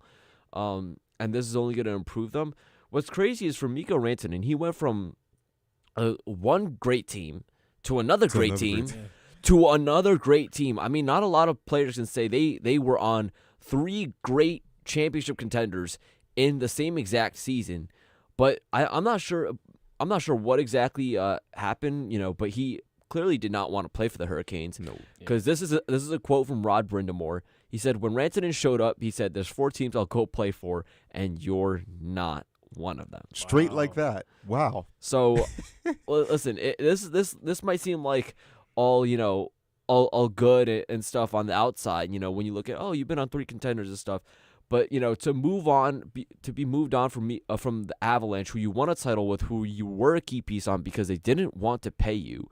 Keep in mind, they made a mistake because now the salary cap grew. Exactly. So to be moved and told by essentially, to basically be dumped, we'll put it that way, to be dumped by your girlfriend, right? And then to go to a team that you don't want to play for, and then now finally you're happy. It's like, it might seem like all sunshine and rainbows, but it's been a trek for this man over the past month. You're the problem, which I actually like a lot, Will Jing. Thank you for the acumen, because it just seems like if you're on different championship teams, maybe you're sought after. It might just be the opposite, that people don't want you around. Again, first round, 10th overall pick back in 2015. First season as a rookie, Avalanche Championship 2022. Yeah, 2022 was their first title. 2022, I'm trying to remember. Maybe not first title in history, but their recent title. Their recent title again, and you find yourself now on your third. Before, he's a really good right winger. Like, I'm not many better than him in the league, but finds himself on yet another great team with championship aspirations. Great for him, Mikko Rantanen. But 4 teams in particular that are really, really thriving: Winnipeg, Toronto, Florida. And I would say the Vegas Knights, man. They are on the up and up. I was very high on the Vegas Knights, too. I thought they were sneaky World Series. Look at me. Stanley Cup favorites there. But I don't know. Do we like the fortunes for these 4 teams in particular? Who do we like the most out of these 4 teams? Go ahead. I already said, obviously, earlier, it's the Florida Panthers, especially with this new move. They are looking like they're going to win it again. And even though I'm kind of getting ahead of myself, I want to see Dallas and Florida in the Stanley Cup and see them face off. Dallas and Florida? Yeah. See, that was my prediction actually for last year's Stanley Cup. Obviously, Dallas ended up getting bounced. There's a good chance of happening this year.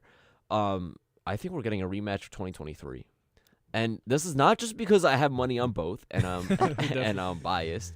Keep in mind, it's not my own cash. I got free betting cash. I got free betting cash from Fanatics Sportsbook. Shout out to them. The referral code. But I think Vegas is honestly coming in as the favorite. I mean, they're just doing so well this season. Jack Eichel is having arguably the best season of his career. Mark Stone. And their roster is just so deep. They didn't pull off any crazy shenanigans at this year's deadline like they did last year. But when your third left defenseman is Braden McNabb, I mean, it doesn't get much better than that. Doesn't get much better than that, indeed. Again, they currently sit atop the Pacific Division first there. Again, they're my sneaky pick. Jack Eichel, Mark Stone, Ilya Samsonov. I really, really like this team. Again, World Series I keep doing it. World Series. Jeez, what's on my mind? Stanley Cup champions not too long ago, 22-23 season. No, conference champions, 22-23 season. Still trying. No, they were the Stanley Cup champions. They were the Stanley Cup champions. So you see, Yep. I do know a little bit of hockey, just a little bit there. But again, as we continue through, Mitch Marner stepping up, final year of the contract, which is typical of players during this type of time. I mean, in the NBA, who's a perfect? Maybe Paul George, like he decides to like ball out final year of his contract just to solidify the big bucks there for the Toronto Maple Leafs. So I mean, like payday's upon him, I guess. It's a tough spot for the Leafs because right now. They've had this core together for quite a few years, and it seems like it's now or never, because every single year they managed to choke. Right, last year was to Boston, and they had those years to Tampa, and every year they came in just about, and everybody was like they're gonna be great, right? Austin Matthews, William Nylander, Mitch Marner, and Max Domi, this core, and every year it's just disappointment after disappointment. And the hard thing is that it seems like every single year there's that team that they're just not going to be able to beat. It used to be Tampa, and then it was Boston, who they still sometimes have trouble against, and it's going to be Florida now. I mean, they just lost to Florida, and they started off the season very, very hot. They cooled off a little bit, 6-3-1 in their last 10 games. But if there was a time for Toronto to really step it up, it's now, because at that point, I think. Here's the thing. After last year, Mitch Marner was really a disappointment in the postseason, and a lot of people were like, out of your 4 main guys, get rid of him. Get rid of him, yeah. But either way, something has to change for Toronto, because it's just so many years of disappointments for I don't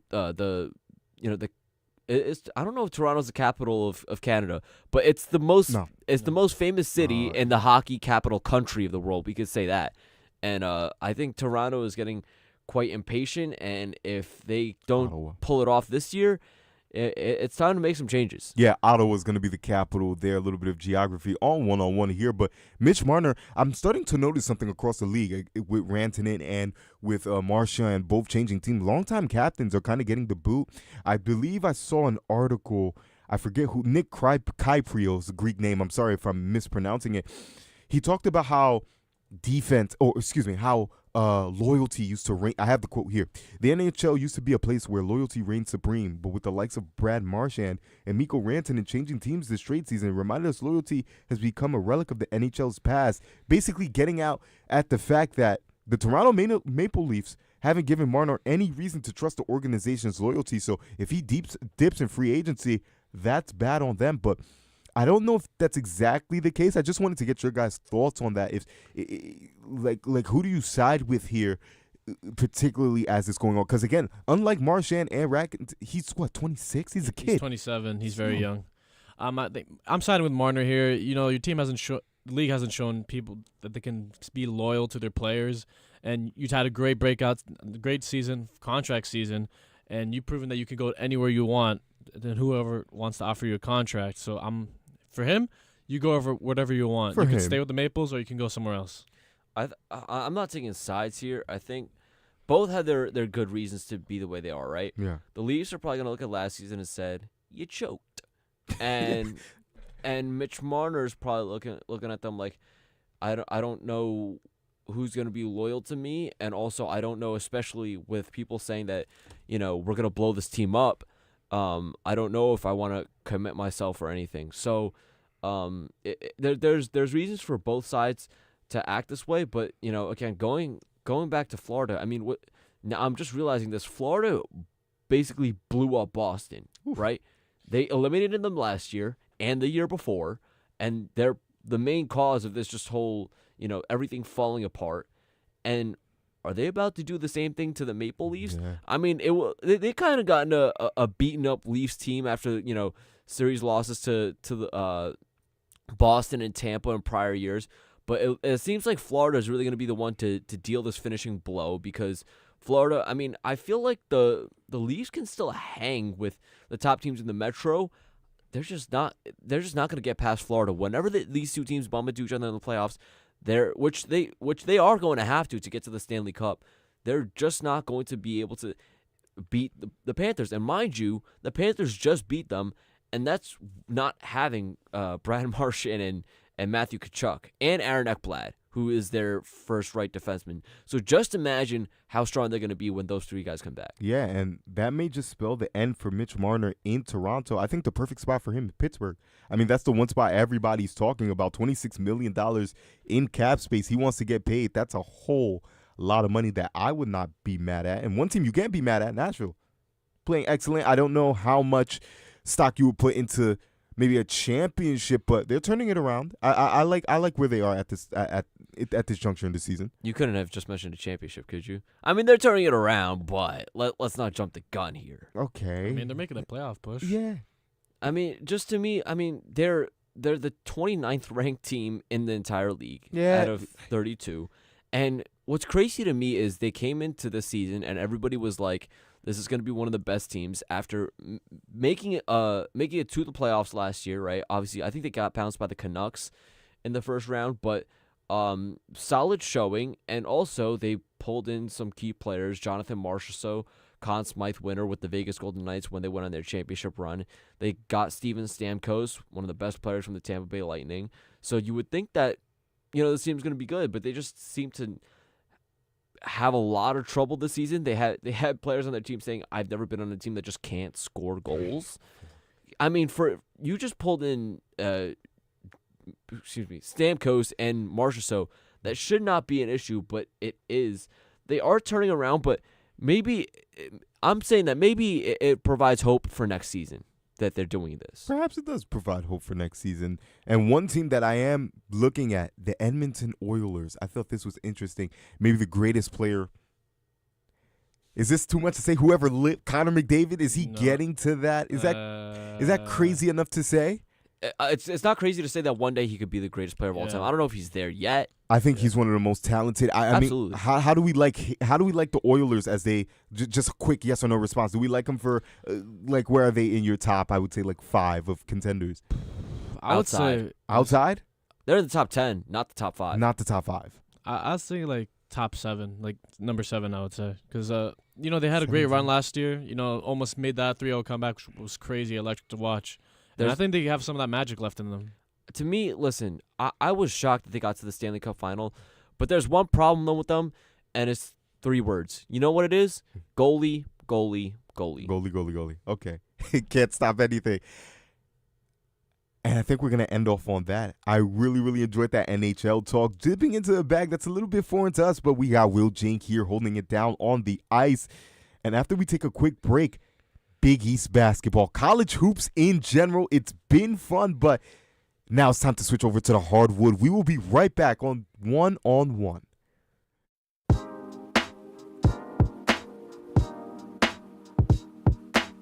Hey sports fans, it's Bobby C. I'm the sports director here at WFUV. From live broadcasts of Fordham Athletics to coverage of all the professional sports teams in the NYC, we've got everything a sports fan could ask for. Like talking sports? Check out One-on-One, New York's longest running sports call-in show, as well as our diverse collection of podcasts. If you're a Fordham student interested in joining our program, feel free to shoot me an email, bobbyc@wfuv.org. And as always, thank you to all of our listeners who support us every week. 90.7 FM is the home of WFUV Sports.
And we are back, not on the ice, but on the hardwood now, as it is March, and this time I am talking about college hoop. The madness is upon us, and it's been so much fun.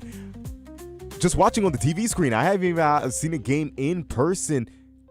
But Bobby Chaffardini, the man behind the boards, he had an opportunity to go, and so has Kurt Sipple, who hopefully will join us here, 718-817-2750, just in case you forgot. Kurt, I know you didn't. Please call in. Madi Dembele, Will Jing, Luis Andrade. I mean, so much fun in the Big East tournament. A lot of upsets. Not upsets, but like UConn, I look at them as a team that they were going to reign on forever. Dan Hurley. Yeah. I think that was an upset because upset. They had a repeat. They've been doing great. And I was surprised they lost. You know, Dan Hurley's been doing a great job leading that team, even though he lost some big pieces. Some of them went to other places. But I don't know. I'm really surprised that Creighton came over on top, even though they were the higher seed. I'm not. I think UConn has just been in an awkward spot this whole season, kind of up and down, and nobody knows really how UConn is being. This is not obviously the same dominant squad that they were last year, and at some point, whether it was against the Johnnies or against or it was going to be against Creighton like it was, at some point it was going to fall apart. And listen, at some point earlier this season, Dan Hurley said over half his roster is considering entering the transfer portal. Wow. So if that doesn't tell you that something's wrong in UConn, it's bad. I mean, do we think it's a? Because Dan Hurley, this is not speculation. This is not going around. This is my own brain. This is Madi's brain. Dan Hurley's had like an eventful year, like back-to-back championships. Like you're coming off of your second one. You get interviewed for the Lakers job. Remember, before they hired J.J. Redick, you could have been coaching Luka Doncic right about now. And then you say no, you turn it down. You want to keep your family in Connecticut. Do you think maybe ego? Because if guys want to transfer out, I don't think like what's going on. Do you think Dan Hurley, like maybe his attitude has changed? Perhaps like I don't know. Speculations. What do we think is going on? I think he's a bit of an ego now, especially big-headed.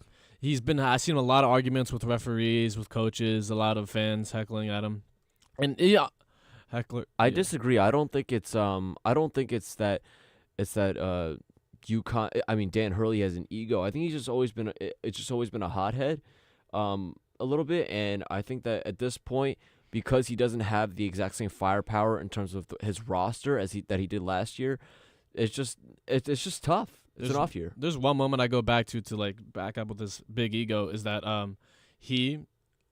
there's this one clip of him arguing with this referee. He says, "I am a 2-time champ," and he says, "I can do whatever I want." Does he really say that? I have something along those lines, but he was referring to that. Well, we're gonna grab more perspective here because on the line, on the phone, it worked. We have Kurt Sipple, none other than WFUV's very own Kurt. My brother, how you doing today?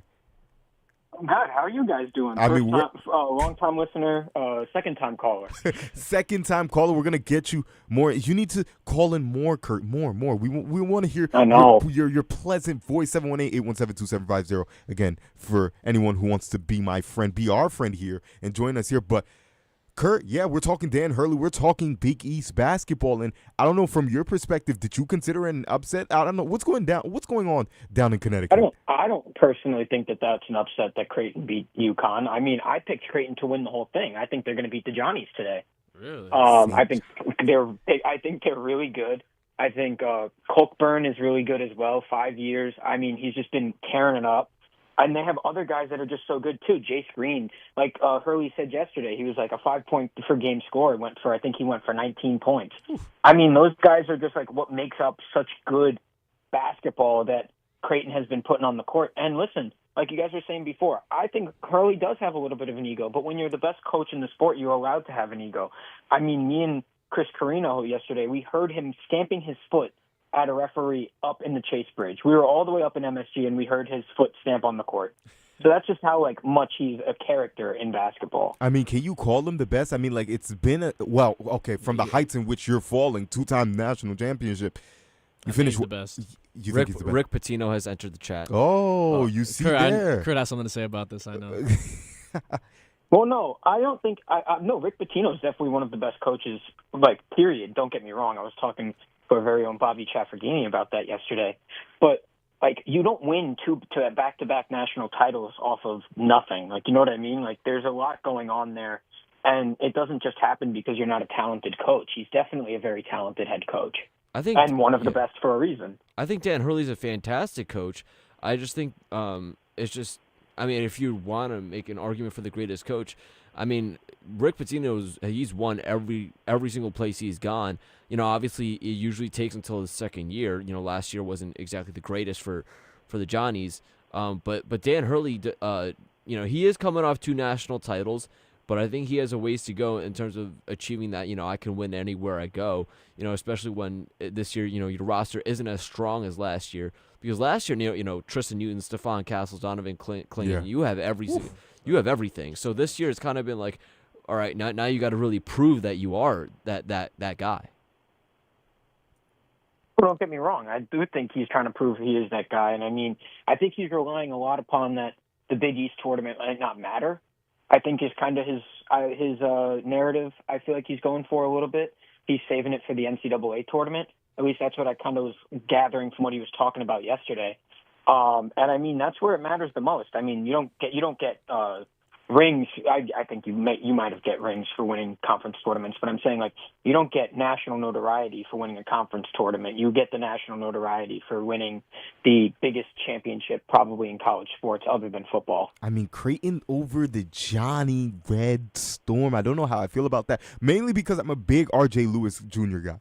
I love him, 18 points per game. I think he's going to be the best scorer on the court. Was it tonight? 6:30 tonight. Ooh, that's a big. And they are the favorites, 6.5-point favorites there to beat Creighton. I don't know, Kurt. I don't know. I may have to bet against you there, but if there's one team to do it, it is going to be it's going to be Creighton. They've been playing excellent basketball all season long, and the UConn win was probably the piece de la resistance, if you will, a little bit of French there. Yeah, I agree with you, man. Oh, no. You want to go, Kurt? Let Kurt talk. Go ahead, Louis. No, I was gonna say I agree with you. I think the Johnny's gonna come up on top. Kurt, why do you think Creighton's coming out on top tonight? I just think they're so their scoring is dominant. I mean, the issue I have with St. John's is that they don't know how to score the rock. They do, but they don't. You know what I mean? And Creighton has had such great defensive presence in this tournament that I've seen. So realistically, St. John's is going to have to play their best defensive game, period. But the when Johnny's, Creighton, last night in the first half, shot 77% from the field. 77. Yes, that's smoking hot. The Johnnies are also a great defensive team, a very solid team when it comes to hustling and rebounding. And also, do you not think that last night with the Johnnies making that comeback in the late first half into the second half, do you think they're not going to be able to carry that momentum into tonight? I mean, they were poised to make that run at the end of the game. I mean, their defense was just not going to lose that game. I do agree with you that their defense is probably the number one in the Big East, probably top 5, if not top 3 in the entire NCAA because they're so disciplined on defense. But it all comes down to just how their three-point shooting and their scoring works, and I just don't think St. John's has it. I fully believe that Creighton, if they could go out and shoot lights out like they did last night and defend even an ounce of how they were able to defend yesterday, they'll be fine. I also want to ask, I mean, we were talking about this just shortly ago, I think right before you came on. Yeah. Dan Hurley said that over half of his roster is considering entering the portal. Which is I want to get, your thoughts on that, and you could put it in the scope of college basketball in general, but do you have any thoughts as to why that might be the case? NIL, I mean, it's just guys think that they can get more money other places, as well as Dan Hurley, I fully believe, doesn't believe that his whole roster has the same kind of mojo that UConn brings to a roster. He's going to bring in like 6 5-stars next year or something like that. So like he's going to say to these guys, like, you could stay, but you're not going to get PT anymore because we got so many guys that are going to get the PT over you because the talent is not there. You know what I mean? I think that's a fair enough assessment there. Kurt Sipple, ladies and gentlemen. Check him out on Twitter. He's covering and doing a lot of great stuff there, not only for the Brooklyn Nets, but also for the Big East tournament. Bobby Chafferdine and Chris Carino also making their way down to MSG. Barclays, is it? MSG. Excuse me. Doing great stuff there. Kurt, thank you so much, brother, for your time. And hopefully we hear from you soon. Need more of that. Of course. Thanks for having me, guys. Thank you, brother. Yeah, thanks, you, brother. Kurt. See you. But again, a lot of guys entering the transfer portals for UConn. As Kurt Sipple said, maybe guys are leaving. I don't know if I buy that 100% there. I don't know. And same way I don't buy if the Johnnies losing. I remember when they played us here early in the season. It was that face, bad. Lewis. That was bad. That was bad. What? When they played us. Who? The Johnnies. The Johnnies. Who's? Fordham. Oh, Fordham. University. You remember? Blank face. Just blank face. That is the The memories are coming back. The memories indeed are coming back there. But again, a big time loss for Dan Hurley here, and he had a reaction after the game here when his team lost. I mean, they let the game get away from them very, very early from the onset. This was like, oh no, this is not your typical, like, I would say, like, UConn well-rounded, just wire-to-wire game. They shot 35% from behind the arc as opposed to Creighton's 52, absolutely scorching. The phantom jab, I think is what they call it. Like, you didn't see the punch coming, and it just got away from you. And with great teams that have won in the past, when their equilibrium is shot like this, say, like, not a perfect example, but like when the Boston Celtics rarely make mistakes, makes mistakes, that basketball team, but when they do make mistakes, or the Denver Nuggets even, you can tell that they're equilibrium because they're not used to it. So I'm not too sure even for like next season, like how does UConn recover? And again, even if you bring in enough 5-stars, is it enough to change that like kind of ethos that goes around once we're down, we're out? I think it's going to take like a year, maybe 2 to like rebound from like this. If they do go, most of the players go transfer, it's going to take a year or 2 for Dan Hurley to, round the troops and get them ready for a good push in the tournament. But also to go back onto Creighton and the Johnnies, I don't mean to switch things up, but I don't think the Creighton needs to get that same shooting they had last night. Creighton had a great point saying if they play a little ounce of defense and have the same 50% shooting from beyond the arc. But I doubt. That's a coin flip. I don't think that's gonna happen, to be honest with you. Yeah, I just don't. I mean, considering the Johnnies have, as Kurt said, been a top defense, and they're generally pretty disciplined with the ball. I think the Johnnies are gonna be all right. I just think you mentioned R.J. Lewis earlier, Madi. He just has to play better than he did last night because he was 4 for 18 from the field. I mean, Kadari Richmond, he was all right. Could have been better, but he was all right. Zuby Ejiofor, amazing game. I think. In general, everything's going to be, what's the saying? Like, it's going to go back to the mean or something like that. So I think that's in a way, like, going to happen. Like, everything's going to eventually balance out. The one thing is just R.J. Lewis has to play better than he did last night. I mean, this is going to be a rubber match if you ever talk about it. Two teams who are not the best of friends. It's a great rivalry all around. Do we have like I would say, what's the word? An X factor. I think I'm looking straight at Kalk. I'm looking two eyes straight at Kalk. I think he's the guy that's going to win this game for Creighton. If they're going to win this game, it has to be through the fifth-year big man.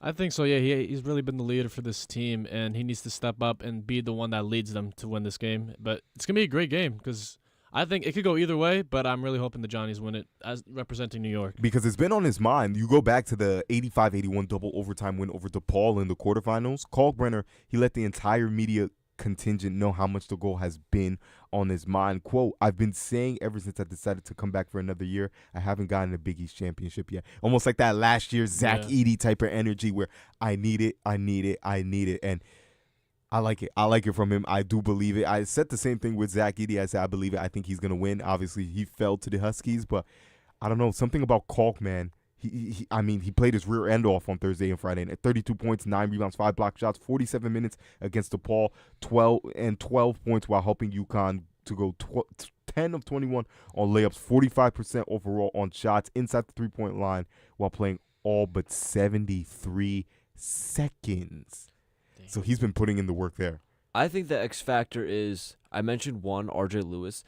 I think the other one is St. John's defense against the Blue Jays. I think if the Johnnies can stop the Blue Jays from scoring as easily as they did last night and force more than force turnovers, which is about what UConn forced last night, I think that's going to be the pendulum swinger, if you will. I think that's going to be I think with Creighton's defense and St. John's offense, you kind of it's a little bit less volatile. I think given how dominant Creighton was offensively and how disciplined they were in taking care of the basketball, I think that's going to be like the ultimate difference maker tonight. Yeah, and one thing about, just to continue on Creighton, they're a team that learns from their mistakes. Again, recall the Huskies beat Creighton in Omaha back on, was that February already?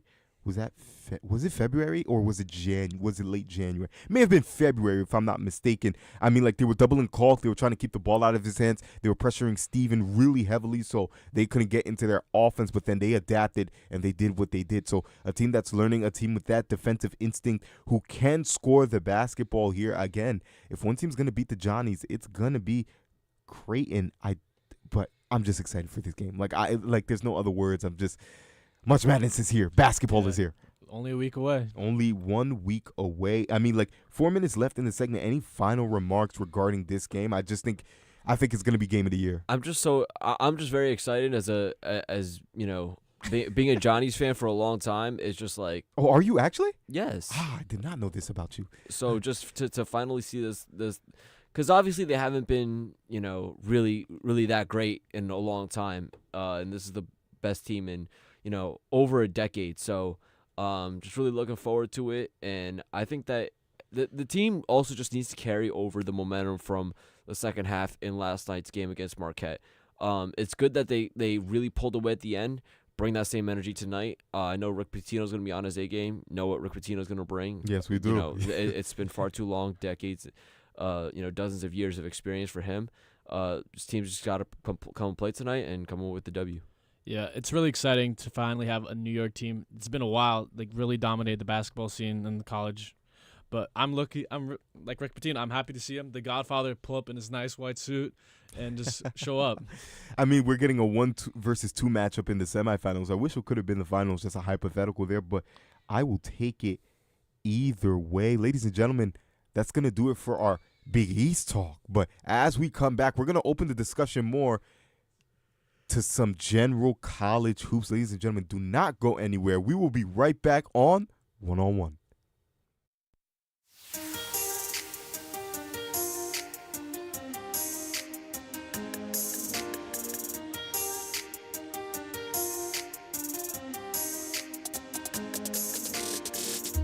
Hi, my name is Ryan Rucco, WFUV class of 2008.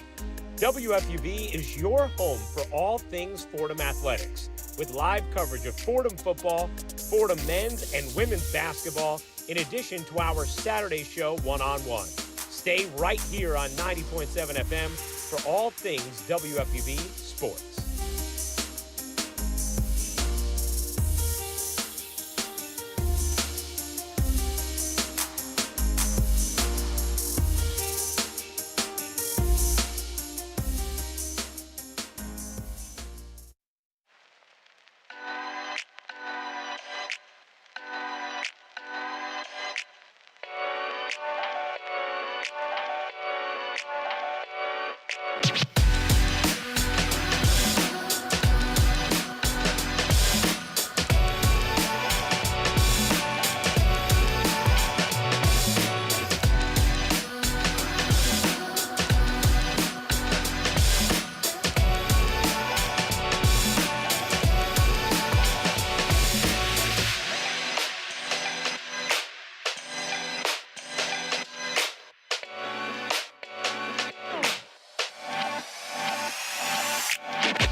Move your feet, lose your seat on this wonderful Saturday edition of One on One. Luis Andrade, Jing, Madi Dembele. It's the three, along with Bobby Chaffordini behind the boards.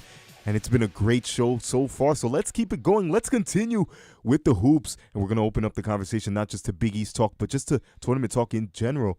ACC play. We know how the Blue Bloods get down, and it's going to be Duke that beats out UNC in the ACC tournament semifinal. Shout out to RJ Davis, but he is not enough to overcome a Duke squad. Get this, without one Cooper Flag. Duke did not wave the white flag. See what I did there, as they're able to get it done. But impressions from the game? What do we like about it? I like that the Duke still managed to rally after losing their best player and managed to beat UNC out. And it kind of shows that I feel like they'll still be a really good team to look out in the tournament coming up. And they have a good chance of beating Louisville coming tonight at 8:30. And I feel like even though it's a massive loss, Cooper Flag, it's a question mark on when he will return or not, they can still go really far. I think UNC is a good team, but I think that Duke only winning by 3 in the absence of Cooper Flag, I think that is I guess it's kind of like, what's the phrase I'm looking for? Like, it's almost like a flashing light. It's like, all right, something's going on here. And you gotta take a look, because if they're really gonna only win by 3 without Cooper Flag, is that going to fly against Louisville if they don't really step it up tonight? Or is it tonight? Do they play Louisville tonight? Is that they do tonight. It's tonight. So again, I just don't know if that's going to fly. And remember, it was the lane violation that really got UNC away from this game. That was huge. I want to say it was the big man Withers in the middle there. Yeah, he kind of stepped his foot there. So Duke, by the inch of their teeth, you want to say that they're greater than the sum of the one part that is Cooper Flag. But if that's the way you're winning basketball teams, Louisville might just have themselves a win. 4.1 seconds left, 72-71 is where the error occurred there. So not too sure how I feel about that win there for the Duke Blue Devils, but they continue on. Let me just I just do want to jump in. In the second half, UNC scored 47 points to Duke's 29. That's what I'm saying. Also a flashing light to be they were missing Malik Brown as well. He redislocated his shoulder. So if that, I mean, the Johnnies have a way to carry some good momentum into tonight. Yeah. Duke, yes, they won. I don't know. I don't think they really want to continue that kind of momentum. Exactly. And again, Cooper Flag is out. I don't think he's playing in the ACC title game. I mean, like, I'm trying to search for some injury Cooper Flag updates. is not. He's not. He is not. So it is a definite that Cooper Flag is not playing in the ACC. So it certainly hurts Duke. But does it hurt his draft stock? Where do we like Cooper Flag? Jing, we had a lot of conversation before this, and you've actually had, I wouldn't say maybe necessarily spicy, but you've had some takes about Cooper Flag. I don't know if you want to air them on air. Yeah. I think that, listen, Cooper Flag is going, should he declare for the draft, he's going to be the number 1 pick. I can guarantee you that much. Yeah. Now, I don't think he's going to be, I don't think long-term he's the best player in this draft. He may be that in the moment. I think he's one of those players that he's going to turn out. I mean, Bobby compared him to Christian Laettner, was it? Yeah. I think he's going to be a good player. I don't think he's great at any one specific thing. I think that he's going to be a good player. He's going to be a very solid, maybe, like a starter that gives you some extra boost. He's going to have his great game here and there. Yeah. Maybe he'll be a 6th man. But I don't see him being a superstar. I don't see him with that skill that makes me go, wow, this guy is going to be great. He doesn't give me that it factor. I also think that sometimes in certain games, he just it feels like everybody else is getting going more than him. And it's not one of those things where it's like he's a centerpiece and the defense is so focused on him that opportunities. Really? I always felt like that. I've always felt like, and I think this opinion might be starting to change. Originally, I thought that Liam McNeely, his Montverde teammate, would end up being a more impactful NBA player than he would, just off of watching the way they played in high school. Now, maybe he continues to play really well at Duke, so I don't know how much I still believe in that take. I'm not fully against that take either, even now. but I just don't see Cooper Flagg as being a superstar beyond college. Variety is the spice of life, and what I noticed about Cooper, which I really, really liked, is when the offense is not going for him, he's doing something else, like the rebounding, the defense. I do feel that I have to disagree with the point that it doesn't feel like he's a centerpiece. To me, it does feel like he's the centerpiece, and teams are like zeroed in on him, and his gravity. Yeah, his injury just proved that he is the centerpiece. Exactly, the left ankle sprain there. But I get what you're coming with, Will. There's not one skill that pops out to me, but I'm not too worried about that, particularly from an 18-year-old kid who's not drafted yet. There's a lot of guys who don't. Like, I remember one example, another Duke guy, R.J. Barrett. Like, R.J. Barrett, I remember coming out of Duke, there wasn't one skill where I looked at and he was like, that's going to be his, like, bread and butter when he gets to the league. And he's kind of made his way throughout the NBA, and he's playing better basketball with the Raptors than he is with the Knicks, but still, he's a guy who doesn't have that one discernible skill. It's supposed to be the defense with RJ, maybe a little bit of the passing, big-time point forward who could defend, but it's still not there. So with Cooper Flagg, he has time to develop. I like that comparison, actually. I think, I kind of felt the same way about RJ Barrett that I feel about Cooper Flagg. I think Cooper Flagg is better than RJ, but I get what you're trying to say. Yeah.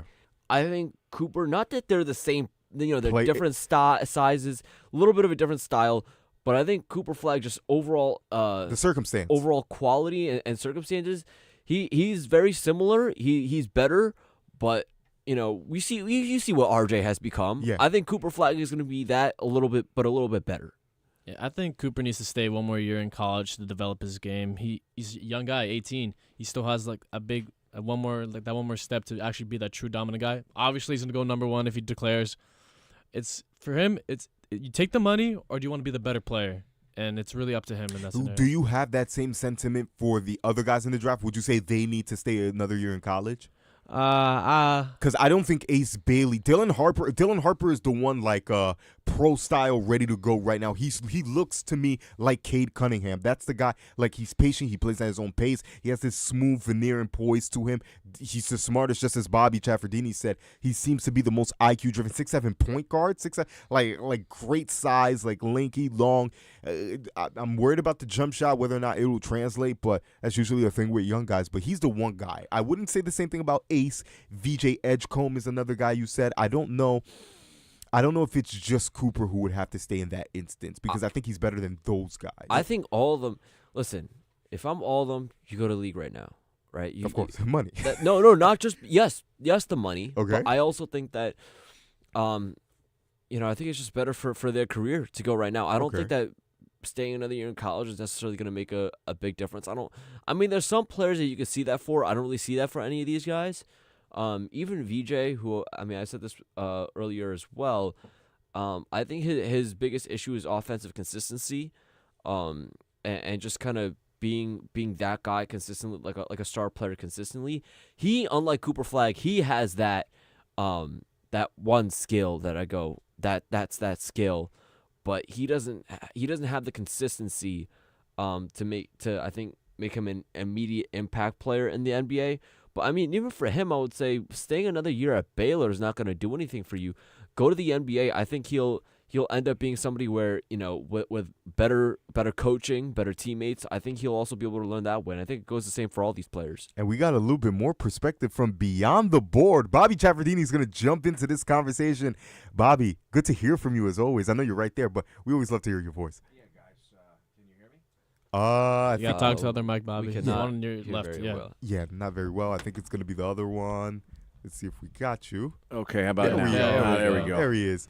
Pulled in the wrong mic. A rookie move behind the glass. There we are, Bobby. I think I was just going to clarify, too, with my comments before the show. Cooper Flagg, to me, I make the reference to Christian Laettner. Now, I know that's going to be a reference for some of you that were not alive at that point. But when Laettner was at Duke, he was all-world, best player in the game.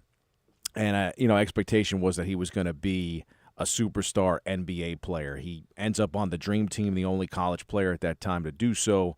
And then when he makes the NBA, that game never fully translates. And he was a player very similar to Cooper in the sense that maybe he did a lot of things really well, but not one particular thing. And still had a very good NBA career, but didn't have the same type of career in the NBA that he had at the college level. So it'll be interesting. I think it is definitely a good thing to point out that you do have some other athletes at that collegiate level that might not be putting up the same numbers, but maybe their athleticism over time will translate better to the NBA. That's why I think someone like Ace Bailey might actually be a better NBA player than maybe someone like Cooper Flagg. But it remains to be seen. I mean, I feel like something that Will and I were talking about, when you talk about the NBA, the NFL, even, of course, Major League Baseball, where it's so hard to even make the pros, it's just such a crapshoot when it comes to thinking about how players are going to project. Sometimes it does seem like a slam dunk, but if you would have said to someone when you were watching Steph Curry at Davidson, who, of course, was terrific in the tournament, that he would go on to be the greatest shooter of all time, maybe the greatest point guard of all time. I don't know if anybody at that time, despite him being so good at the college level, would have said this is the greatest point guard / shooter of all time. If that was the case, I'm sure there would have been a lot of teams that would have taken him higher in the NBA draft. Yeah, Bobby, I absolutely agree with you there. And we've been throwing out a lot of names in relation to Cooper Flagg. Like, what does he look like? Who does he mimic? I said R.J. Barrett because of the circumstance. But I think at worst it ends up a situation like J.J. Redick, right? J.J. Redick was ACC all-time leading shooter percentages, and he was still a good NBA player, especially at the level higher than, like, Christian Laettner. I think his career panned out better than Christian's. I think that's what Cooper's career will look like. Like, he's gonna be an all-time great college basketball player, and he'll be like a consummate starter, very good starter for a lot of teams that make deep postseason runs. I think that's the worst that could happen for this kid, to tell you the truth. Yeah. I mean, I could see him being somebody that comes off the bench as well. I think he could be bench piece. Yeah, like a bench piece. Not like the throwaway bench warmer, but he'll be the guy that, he gets, 13, 14 minutes a game. I could see that being that could be something that happens to him. Makes an impact, grabs some boards and stuff. You can rely on him for the stuff that he's at least decent at, right? You're not going to draft a guy in the top 5 with the hopes that they become a sixth man or even play 15 minutes a night. I mean, that's more of a second-round pick, not a lottery pick, let alone what is supposed to be a franchise player. I mean, he's viewed at the moment, doesn't mean he will be, but he's viewed at the moment as a franchise player. Oh, I'm not saying that's what they want from him. I'm just saying that's what might end up being the case. That's probably one of the worst case scenario. The worst case scenario I could see with him. I don't see that floor for him. I just don't. Me neither. I just think a floor is just. I think like a decent starter is the floor. I think a decent starter is the floor. I think it's like a J.J. Redick. Again, more players that we're throwing out to compare to. It may confuse them. I mean, their game is not similar at all, but I'm thinking like a Jamal Crawford. Yeah. Maybe even I don't know. I like Jamal Crawford a lot. He was even though he was a sixth man for most of his career, he still played great, and he could have been a starter in any other team. Yeah, he started for the Clippers. Started for the Knicks. Yeah, speaking of J.J. Redick, him and J.J. Redick were kind of alternating who was starting. I think J.J. started a little bit more, considering you had Chris Paul on that team and who was more ball dominant, obviously, and you wanted Jamal Crawford coming off the bench. But Jamal Crawford, I mean, six man starter. Ace Bailey, another name we talked about. I want to get into this because, again, I think the one guy who's ready is Dylan Harper. But Ace Bailey, he's grown on me. Like, his game looked to me initially, and thank you again to Bobby Chaffardini for hopping on the mic. Love the perspective. Ace Bailey can dribble with his left hand. He looked to me like Jabari Smith Jr., like a tall, lanky guy who could get his offense from the outside. He puts the ball on the floor, I think, a little bit better, but he's grown on me. I love the archetype. 6 foot, what is it, 10? Yeah. He looks a little bit smaller. I know they have that center on that team. I forget his name, but he makes Ace look really, really small. But 6'10", long arms, long legs. So he's a prototypical like defender. You can mold him into a defender. He has that build, and he's shown some offensive promise. So I don't know if I like him more than. I think he's the third best. Is he the third best guy in your opinion here? Honestly, I would say so. Yeah, because you said he's lengthy. He has the ability to score. But then there's like VJ. I think Ace Bailey's better than VJ Edgecombe from somebody who's watched VJ quite a bit. Are you down on like what? I like VJ a lot though. VJ's like he just needs that consistency, but that's going to be the thing that either boosts him tremendously or really holds him back. Yeah. That's what it is to me. I think that's the one thing there from VJ Edgecombe. But again, like, shooter, like, he has a good frame on him. He can hit a shot. I like the handle as well, too. So we're thinking Cooper, Dylan, Ace. I know there's someone else within there. I think I'm blanking on completely. Trey Johnson. Maybe Trey Johnson, and then VJ's the fifth guy, correct? I think that's. I don't know. I think VJ's probably still better than Trey Johnson, but I think there is a bit of a fall off after the top 30 before you get to VJ. It's not like the full, like, all right, here's this section of this level of player, and then here's this one. I think it's like kind of like a half a step down. Half step, okay. So Ace Bailey. Oh no, Kasparis Jakuchonis, I think is his name. I may be butchering it completely. 6'6", 205 out of Illinois. Baller. Hooper, 6'6", freshman, 15, 5, and 4 with a steal. So I think he's going to be excellent. I think he's also going to be excellent. Another caller, again, 718-817-2750 on the line here. One and only Jack Warner on the line. Brother, how are we doing today? Look, a Madi hosted show. I have to call Stop it. No way, I'm missing out on that. Stop it. I love you too, man. We're in the middle of we're in a car in the middle of Virginia right now. Lou and Will are both in the car with me. We're heading down for spring break, but I know you guys have moved on from Cooper Flagg. I just wanted to mention one thing because I do. In general, I am somebody who wishes that one and dones weren't such a common thing. Not only because I think we've had plenty of them not work out in the NBA, but also because I think it's a lot of schools that have to like redefine like their identity every year with a new class of kids, and I think that's really hard for a lot of schools to do. I think you even saw it with Kentucky. I think even Calipari in his last few years, like, and he's someone who had one and dones all throughout his career. But I think you noticed like once he started losing like his core pieces year and year after year after year. It's really hard to build back from that and continue to try to keep producing a consistent, like, top-of-the-line product year in and year out. What I will say with Cooper Flagg, though, is, like, there's no way in hell that there's any possibility that he sticks around at Duke for another year. As cool as I think that would be, it's not just the fact that he's been the most electrifying player in college basketball this year, not even about the money those are pieces of the pie. Think about this, man. Before he came to Duke, he went viral for giving the U.S. men's Olympic team that belt in a exhibition game. I mean, this kid is electrifying, and I don't think that especially in the NBA, when you look at how defense has sort of laxed a bit. I think people often talk as a common critique about how the NBA is not as defensively minded as perhaps it once was in the past. I think when you look at a guy like Cooper Flagg, you guys mentioned, that it may not be one area of his game that you think he's absolutely excellent at. Maybe from a basketball standpoint, I maybe agree with you. But honestly, I do think there is one part of his game that he is unbelievable at, and it's athleticism. No one can really guard him. He's somebody who can shoot a quick pull-up jump shot, whether it's a three-pointer or a mid-range. He's somebody who can drive the lane like a big man and take somebody one-on-one and go to the hole and dunk. He's somebody that has so much athleticism that, like, I genuinely believe in the NBA where, yes, it's still pro basketball players, but, the defensive quality has dipped a little bit. I have so much stock in him just because of the way that he's able to not only score the ball, but just facilitate offense. But I just wanted to kind of throw that in there. I like that, the athleticism at 6'9", though. Granted, there are guys at the same size who may or may not move a bit quicker, but if that's the one skill that we're looking at Cooper Flagg, I'm not against that. And again, as I said before, the offense will grow. Jack Warner, thank you for the perspective there. Again, Cooper Flagg, terrific player nonetheless, like electrifying player from him.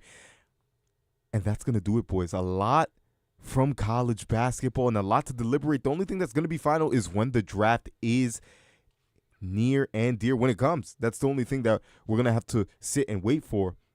We'll go racing out of this break. F1 is back this weekend. Bobby sat down with the author of the new Lewis Hamilton book, Sir Lewis. Stay tuned on the other side of this timeout. We'll be right back on One on One.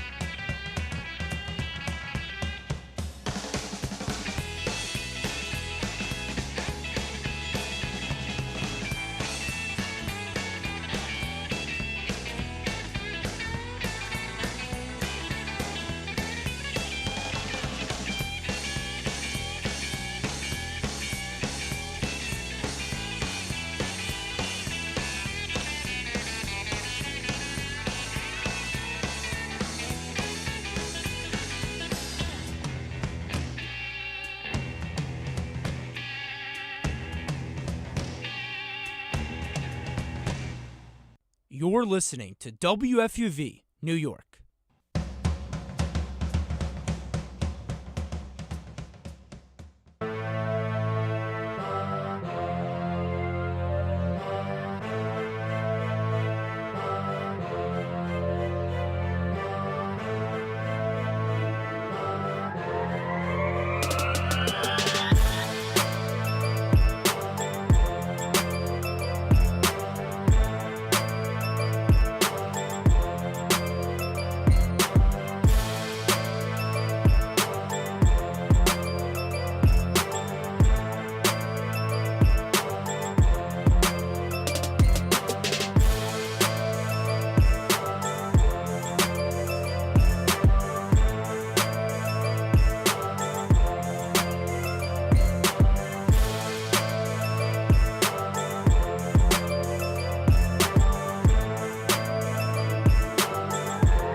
Back here on New York's longest running sports call-in show, I'm Bobby C. here on One on One, and I'm thrilled to be joined by author Michael E. Sawyer, who just dropped the newest book on Lewis Hamilton. Michael, thank you so much for spending some time with us, and congratulations on the book. Hey, Bobby, thanks for having me. Really appreciate it.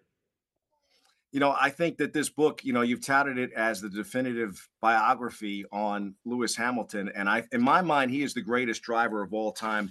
I know that you feel the same. What made you decide to tackle this as the subject matter about this book? Yeah, I think part of it is just what you're saying, right? I think it was time in his career to do a careful look at everything that had gone on, right? From like the very beginning until the point where the book kind of ends with him leaving Mercedes and headed for Ferrari, to give us all a chance to kind of enjoy really what had happened, right? Because you know how in sports, right, you can get so wrapped up in a single season or a single event that you miss the whole thing. So I wanted to capture that while it was still going on, because now we can take a pause and then be ready to watch what happens next with Ferrari. So I think it gives us a good place to think about just the career trajectory so far. And you decided to dedicate this book to your parents. And I think it's great that you speak about how they taught you not only about sports, but that heroes aren't just about statistics. And I think Lewis Hamilton really is someone that really speaks to such great volumes about that, because his parents, of course, played such a pivotal role in helping him become arguably, again, the greatest F1 driver of all time.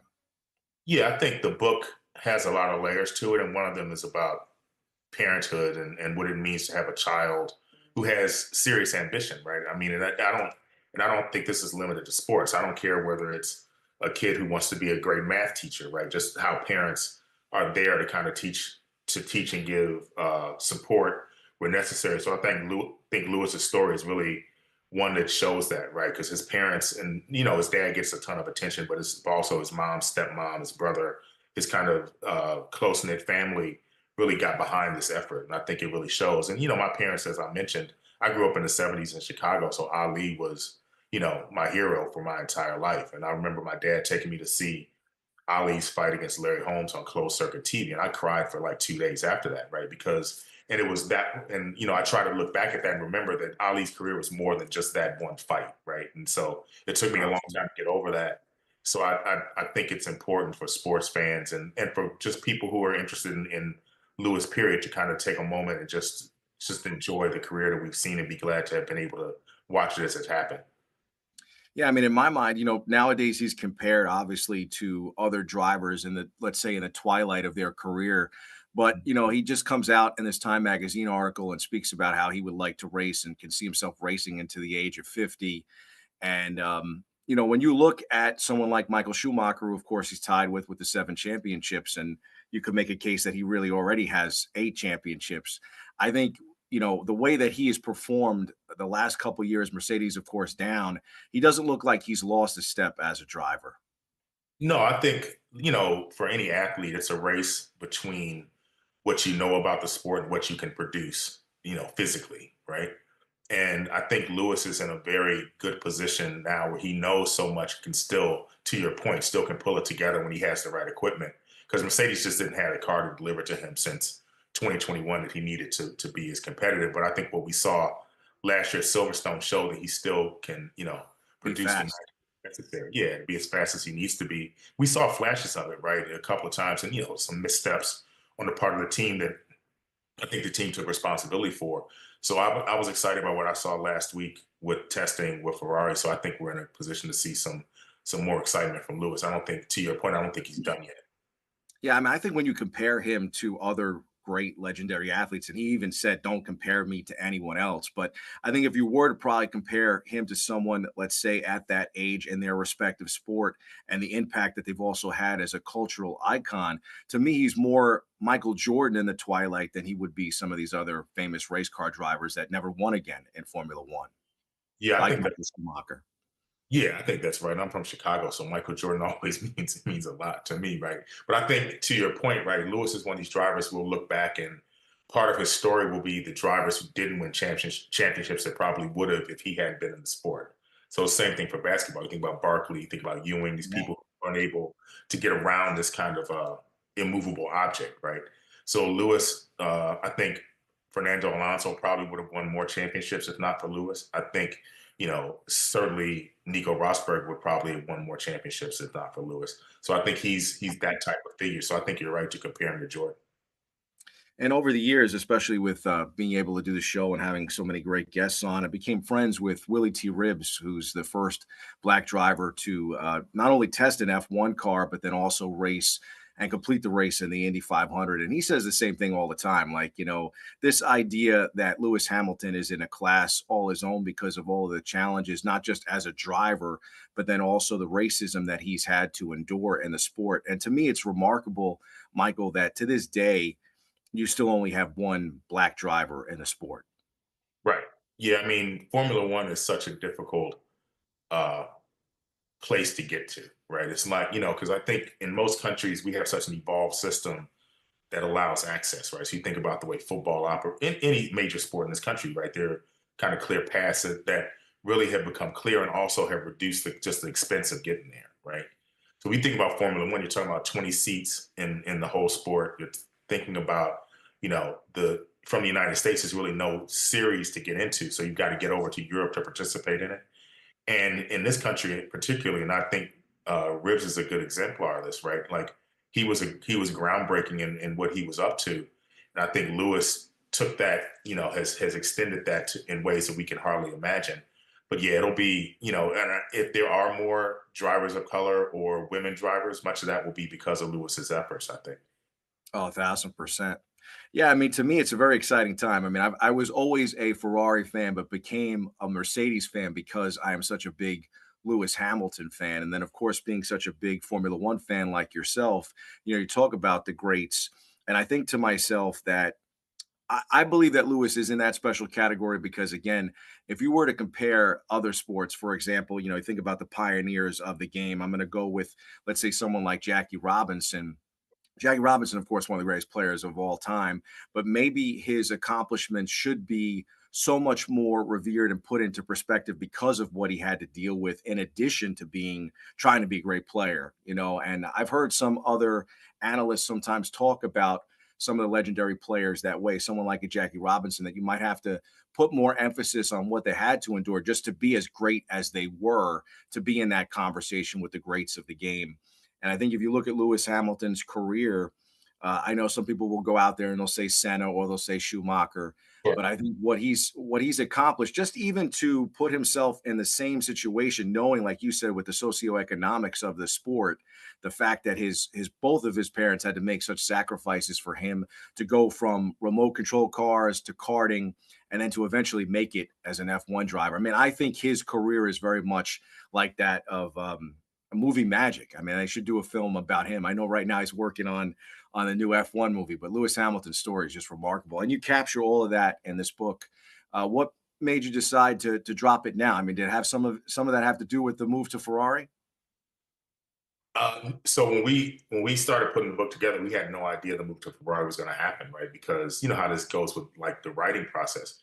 And Lewis is one of these people where it's difficult to even think about writing a biography because every day he's doing something new, right? It's like literally you can hardly keep up. Like last week it was Lululemon. Next week it'll be, whatever happens with Ferrari. So we literally got really lucky with, as the book was coming together, I was still working on it, and then the announcement came about Ferrari. So it gave us an opportunity to really bracket his career because, from my perspective, I thought after 2021, I would not have been mad if Lewis Hamilton had walked away from the sport after that.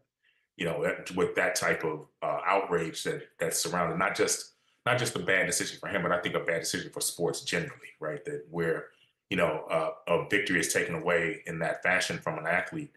So I was at that point I was prepared to say, you know what, this is something we should really think about and start writing about this person's career because we don't know what's going to happen next. And in the writing, I just got fortunate with this timing, so it works out. This book kind of brackets his Mercedes journey with Mercedes powerful with McLaren and all the way through the Mercedes part. Now there's a point to pause, and then you can start thinking about what happens with Ferrari and the Tifosi in Italy. I think it's only more recently, too, that so many people here in the United States have taken an interest in Formula One. A lot of that, of course, has to do with Drive to Survive. And I think the pandemic, too, put some light on some sports that might not have been as popular here in the U.S. Maybe people had more time to start to take some interest. But Lewis Hamilton might actually be the one driver that maybe people outside of the interest in the sport might actually know. I think it's cool that obviously early in the book you lead with some of the things that he's done outside of the sport, whether it's the Met Gala. And I think here in New York, he might be someone that people recognize, even if they don't know him as a driver.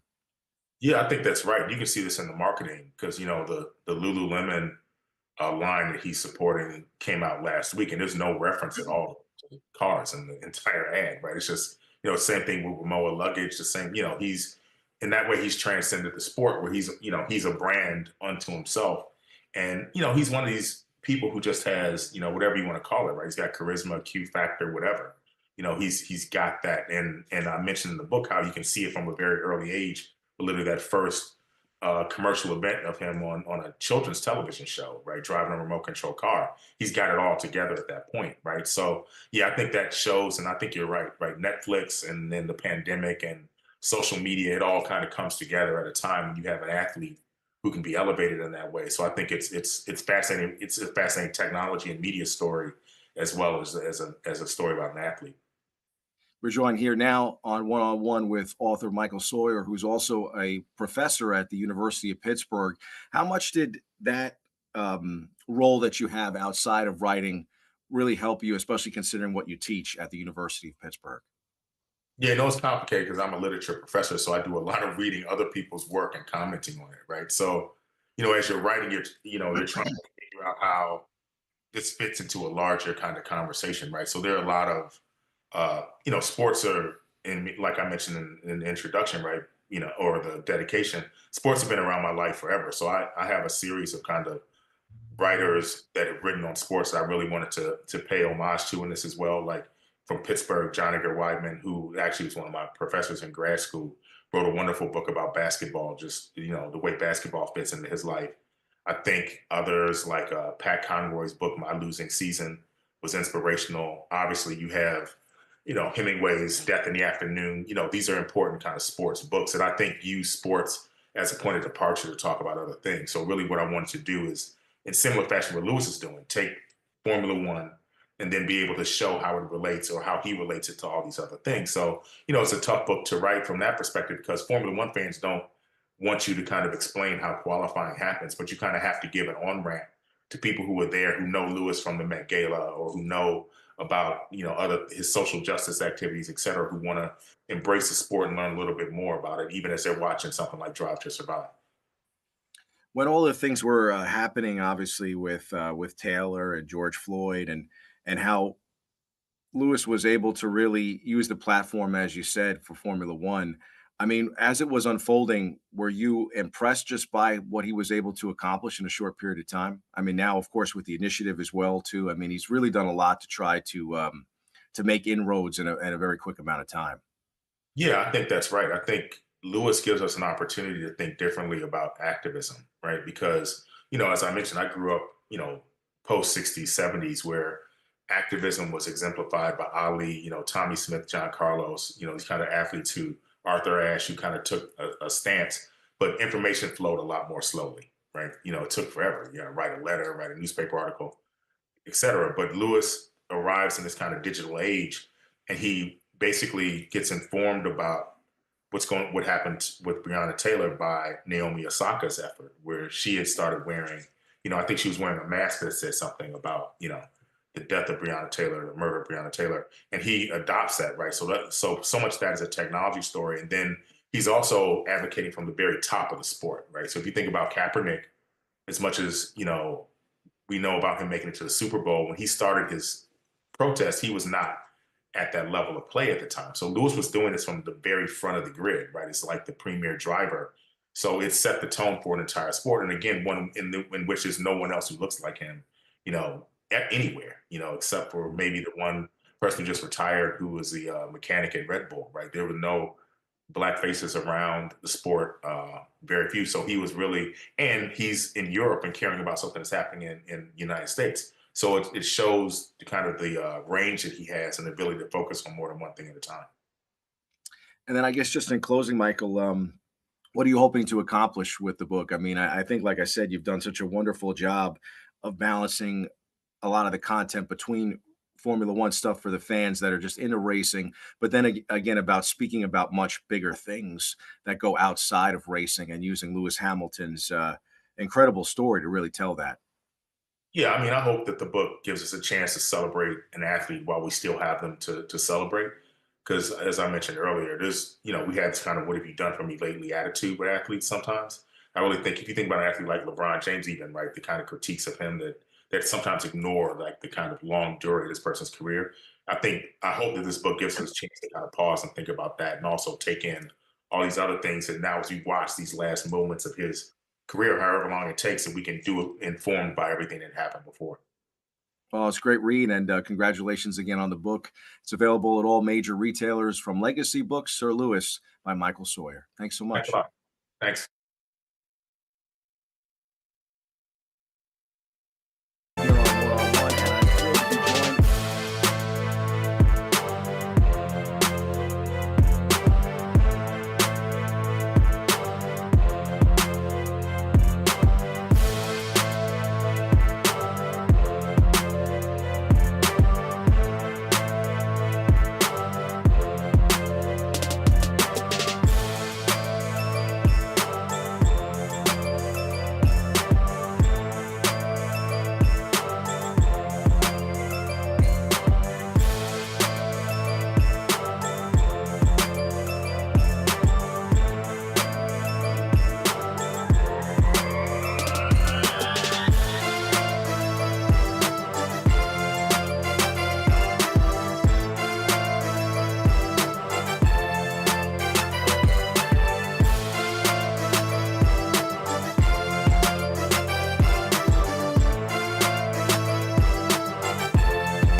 We are back just like that, ladies and gentlemen.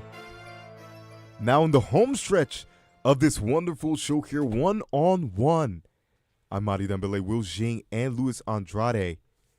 And thank you, Bobby Chaffardini, behind the boards. You've been great all show, providing perspective in our NBA talk, our college hoops talk, and that wonderful interview with Mr. Sawyer on his new book, Sir Lewis, chronicling the life, challenges, and triumphs of one Lewis Hamilton in F1 racing again, one of the greatest of all time. So that was a fantastic listen. We are now back away from the track, sadly, but we have some NBA talk.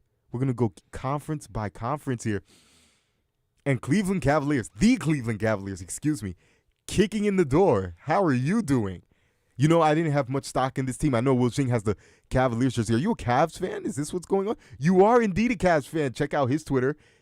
I believe you write for the Cleveland Cavaliers. Is that what that is? I write for a different a page called The Lead. I am one of the Cavs writers. So there yes, you I do. go, Will Jing, and they are flying high. The only team in the NBA better than my Thunder. Multiple 15-game winning streaks here. Yeah. But you still get the impression that maybe the Knicks could take him in a series. The Celtics could take it. Oh, no, wait. They add DeAndre Hunter, who's been playing excellent basketball in Atlanta. 3-and-D, long arms, long legs, amazing defender. No one could touch them. I have them as the clear-cut best team in basketball. Argue with your mama, argue with your goldfish, but they are the NBA's creme de la creme. Not just the beast of the East, but they're also like the best team out there. They are the best team, but the playoffs are a different animal, and they don't have the experience yet. They had a couple of good playoff runs, but they got bounced by the Knicks. I think it was both times. No, yes, Knicks both. No, it wasn't Knicks. Boston last year. Boston last year. Boston, and then Knicks the year before that. Yeah. And they have Donovan Mitchell. They have this great cast, but they still don't have a decent playoff run under the belt to give them the experience. And I think if they face Boston, I'm not sure about the Knicks. That's a completely different thing. They're a mess right now. But if they face Boston, I don't think they're going to win in a 7-game series. I think we can hang with the Celtics. Ah. I'm not. If the Celtics do take us down, it's going to be in at least 6 games. I'll tell you that much. I think it's very much a toss-up of a series, split the season series. I don't think the Knicks are the Knicks. They're off to the side. They're not part of this race. It's really a 2-team race right now in the East. But I'm not really so worried about Boston as much as I'm worried about your team, Madi. Oklahoma. We'll get into that later. Let's keep it East. Okay, yeah. We have a lot of time. Let's keep it in the East. I think as far as the East goes, it's really just the Cavs and the Boston Celtics. I don't think the lack of experience is necessarily a problem. This team has been to the playoffs, and it's the second round last year. I forgot it was the first round, the second round the year before. They have enough experience where it's not going to be a hindrance. They know what the playoff atmosphere is like, and I don't think that. They played Boston last year, so I don't think the lights are too bright in either Boston or Cleveland. I just think it's whether this team can put it together, and I think that with DeAndre Hunter, that is a very key piece that they added. I think they will be able to. If I'm to predict the series right now, I'm saying Cavs in 7. Not just because I'm biased as a Cavs fan. I do think the Cavs have what it takes to beat Boston in a 7-game series. I think it does go the distance to 7. But then again, we'll talk about potential NBA Finals matchups later. I kind of agree with Will Jing here, Mr. Andrade, because it's like they've been in this environment before, and maybe not at the top level, but a lot of the same teams. It's a lot of parodies. You're getting tastes of them season in and season out. Again, it was the first round against the Knicks. Knicks eventually lost to Heat in the semis. And then last year, they beat the Magic in 7, which is really the main point of contention. Like, it took you that long to take care of an Orlando Magic team, which is inexperienced. But that team was not as good last year. Not nearly as good. Not nearly as good as last year. True. You still would like to see them get over that Magic iteration. But they got it done, and then it was against the Boston Celtics, who are the only competition. The Knicks can. I don't think they can contend right now. They're not right now, but that's a New York Knicks team. You look at Jalen Brunson's the clutch player of the year. Karl Anthony Towns is talented as ever, and when their role players get it clicking, they're very, very good. But I think it's the Cleveland Cavaliers and the Boston Celtics. I was at the Nets game not too long ago where Cleveland made a full New York stop. They played the Nets and they played the Knicks. They took care. And I know it's the Brooklyn Nets, right? It doesn't mean anything, but numbers galore. Check out my Twitter there for the analysis. A little bit of a plug there, but everybody got in on the action. Donovan Mitchell with 26, Darius Garland 18 and 9 to be exact. Both of their starting bigs, Jarrett Allen and Evan Mobley. Evan Mobley might be All-NBA third team. Jarrett Allen's an all-star, both with double-doubles, right? Then they stop with the New York Knicks. Their bigs don't show up. Ty Jerome shows up. And in their most impressive win of the season, not because of the caliber of team, but how they do it, I used to think the Boston Celtics were the deepest team in basketball. It is the Cleveland Cavaliers. Get this. They blow out the Magic by 40. Magic, still a very talented team. Down year, sub 500 after the All-Star break. Still a good team. They blow them out by 40. Ty Jerome is the leading scorer with 20. No other player has 17 points. And Donovan Mitchell, the best player on that squad, has 11. If that's not depth, if that's not a full cohesive team, I don't know what is. They have the size to match up with Boston now. DeAndre Hunter, you could throw him on Jason Tatum. He could move with Jaylen Brown. They have Donovan Mitchell, who could do some stuff against the smaller guards. Their two bigs are very, very mobile. Ty Jerome. It is now for the Cleveland Cavaliers. It is now, especially when the Knicks are out and the Celtics look game to me. You got some really great points, but first of all, even I'm quoting Jarrett Allen. The lights were too bright. A year ago. Now it's things have not changed that much. Their team is light years better now, but again, the playoffs are a different animal. I'm not going to repeat myself though. So, Peyton Pritchard. 43. You remember he's that? a bona fide starter, and just because he's on the Celtics, he's on the bench. He's forced to be the sixth man, but he's great. Luke Cornett, he's been a great 3-point shooter for them. You got Sam Hauser as well. It's also a great bench. You're putting two fully well-rounded teams against each other, and I think the Celtics will come out not only because of their star power, they have more stars. They have the better stars in that series. Correct. They have the more experience.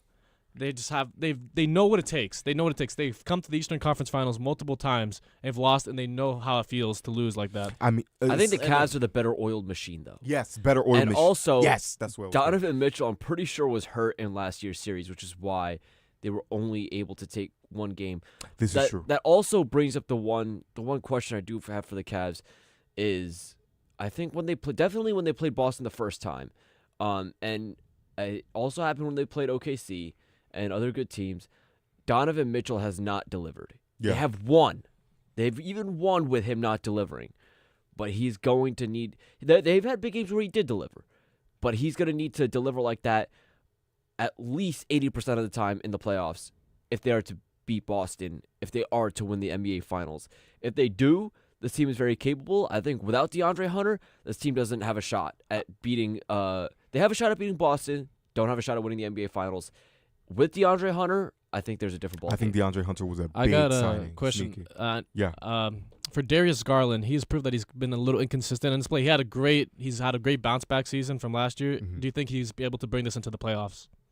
I think so. I think that these long winning streaks over the course of the 82-game season and over a few seasons of now, gelling with Donovan Mitchell, I think Kenny Atkinson is a great coach. I think with all these things, they're able to oil this machine to the point where Darius Garland he's able to bring this into the playoffs. I don't know how consistent he's going to be. I think he's going to be more consistent than Donovan Mitchell, actually, come playoff time.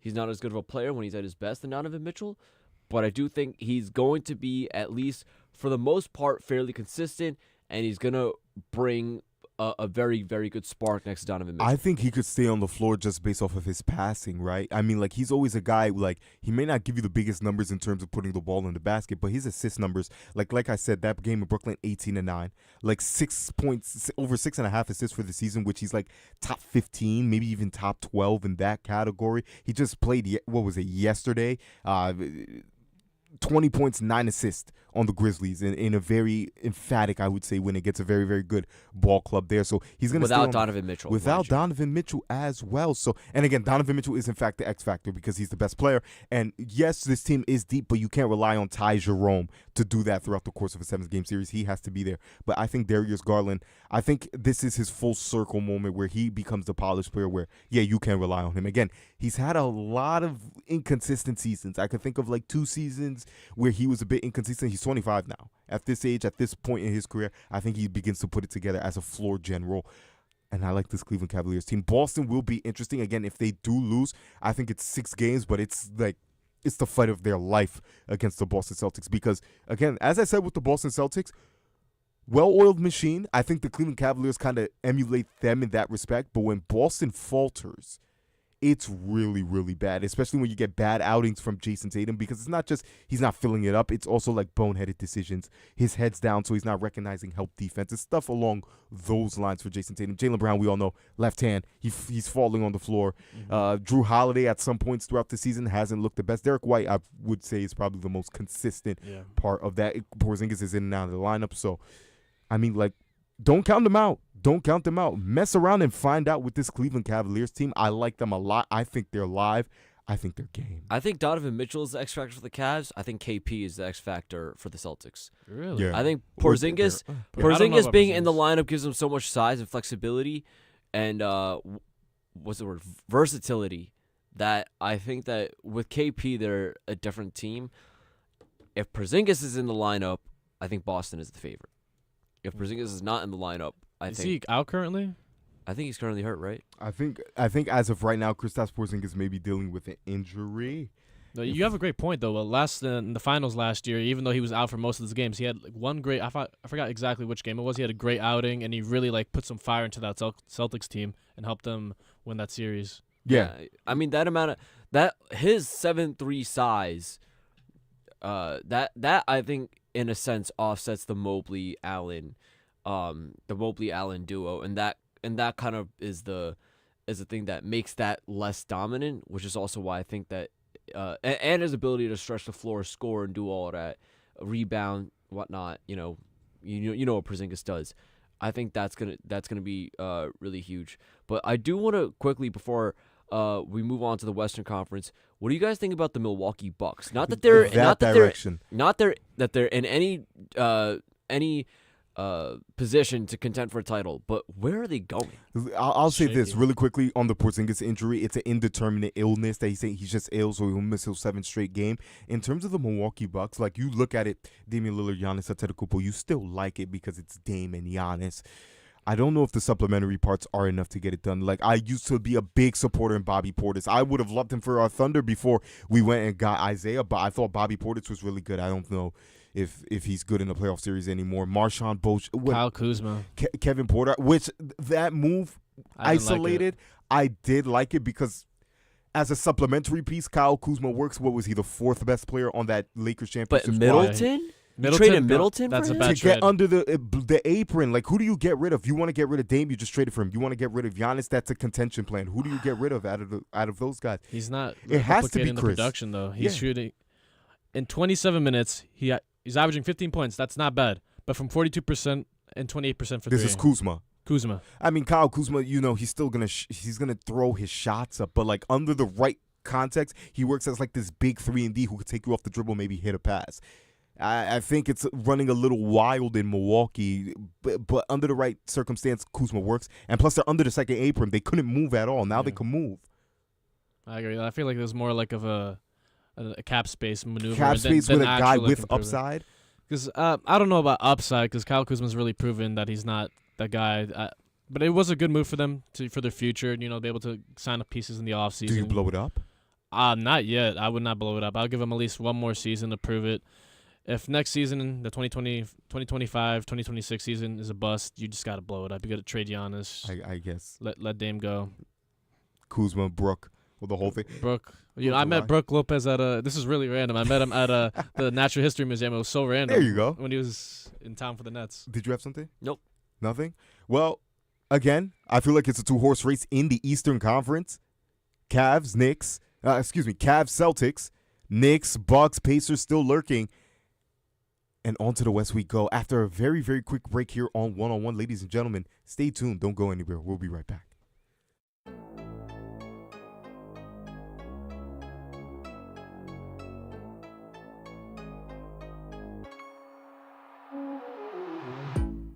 Hey, this is Chris Carino, Fordham and WFUV class of 1992. WFUV is your home for all things Fordham athletics, with live coverage of Fordham football, Fordham men's and women's basketball, in addition to our Saturday show, One-on-One. Stay right here on 90.7 FM for all things WFUV sports.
And we are back on the hardwood to end this show, ladies and gentlemen.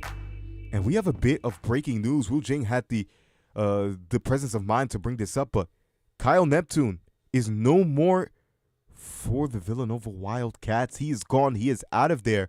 Kyle Neptune, of course, spending his one season here at Fordham University before heading back to Villanova. He was a member of Jay Wright's squad. He was supposed to be the eventual heir apparent to that role. Said, you know what, I'm going to do my time here at Fordham University, build my bones, go back. But Jay Wright kind of retired or kind of left before he anticipated, and he saw the opportunity. He jumped on it, and it may have proved too much for one Kyle Neptune. He's gone after what? 3 seasons. 3 seasons. 3 seasons. And not much to write home about there for the Villanova Wildcats. Subpar, mediocre. That's what I could say there. Yeah, I would say, I mean, from being the team that won the title, what was it, like 7-8 years ago now? Yeah, with that Brunson and It's been an okay stretch. They're just kind of riding middle of the pack. They can win some games, but they're not making any waves. They beat the Johnnies earlier this year, so that was something. I mean, he's such a Villanova guy. I don't know if firing him was the right. Maybe. Do you move things around? Keep him in-house? Because as an assistant, he was very, very good. I like Kyle Neptune on someone's bench. I don't know if you fire the guy because he's just so much of a Villanova. Even when he was here at Fordham, you did get the impression that he was like a Villanova guy. You could tell that he was here, but his mind was elsewhere, and he really, really loved the program. I know he's like his heart's broken, but I don't know if you fire the guy. I don't know if that's correct. Again, considering the fact that you were middling, not bad, I don't know if that's a also, it's kind of like an ego hit to ego. Like, imagine you're like, oh, you're the coach. It's like, oh, you're doing a bad job. We're gonna demote you. At a program that you love too, that was really supposed to be your like inheritance too. So he's off the table. Kyle Neptune, we're praying for him, hoping the best for him. As we switch over to the Western Conference of the National Basketball Association, and it's all the rave. It's not the rain. It's not the hail. It's the thunder, ladies and gentlemen. My Oklahoma City Thunder. Running away with the Western Conference. We call the Cleveland Cavaliers the beast of the East. The Thunder are the best of the West. What is it, 50 games now, locking up that one seed, clinching the playoffs, well ahead of anybody else within the conference. I am scared, however. 2 teams, Denver and the Minnesota Timberwolves. Minnesota, particularly because of the size and the fact that throughout the season series, they've beaten us more times than we've beaten them. Anthony Edwards is still Anthony Edwards. Jaden McDaniels provides size, scoring from the perimeter and inside, as well as defense. Julius Randle can give you stuff. I'm pretty sure New York Knicks fans know about Julius Randle. Rudy Gobert still a defensive anchor. They're a big team who have guys that can score.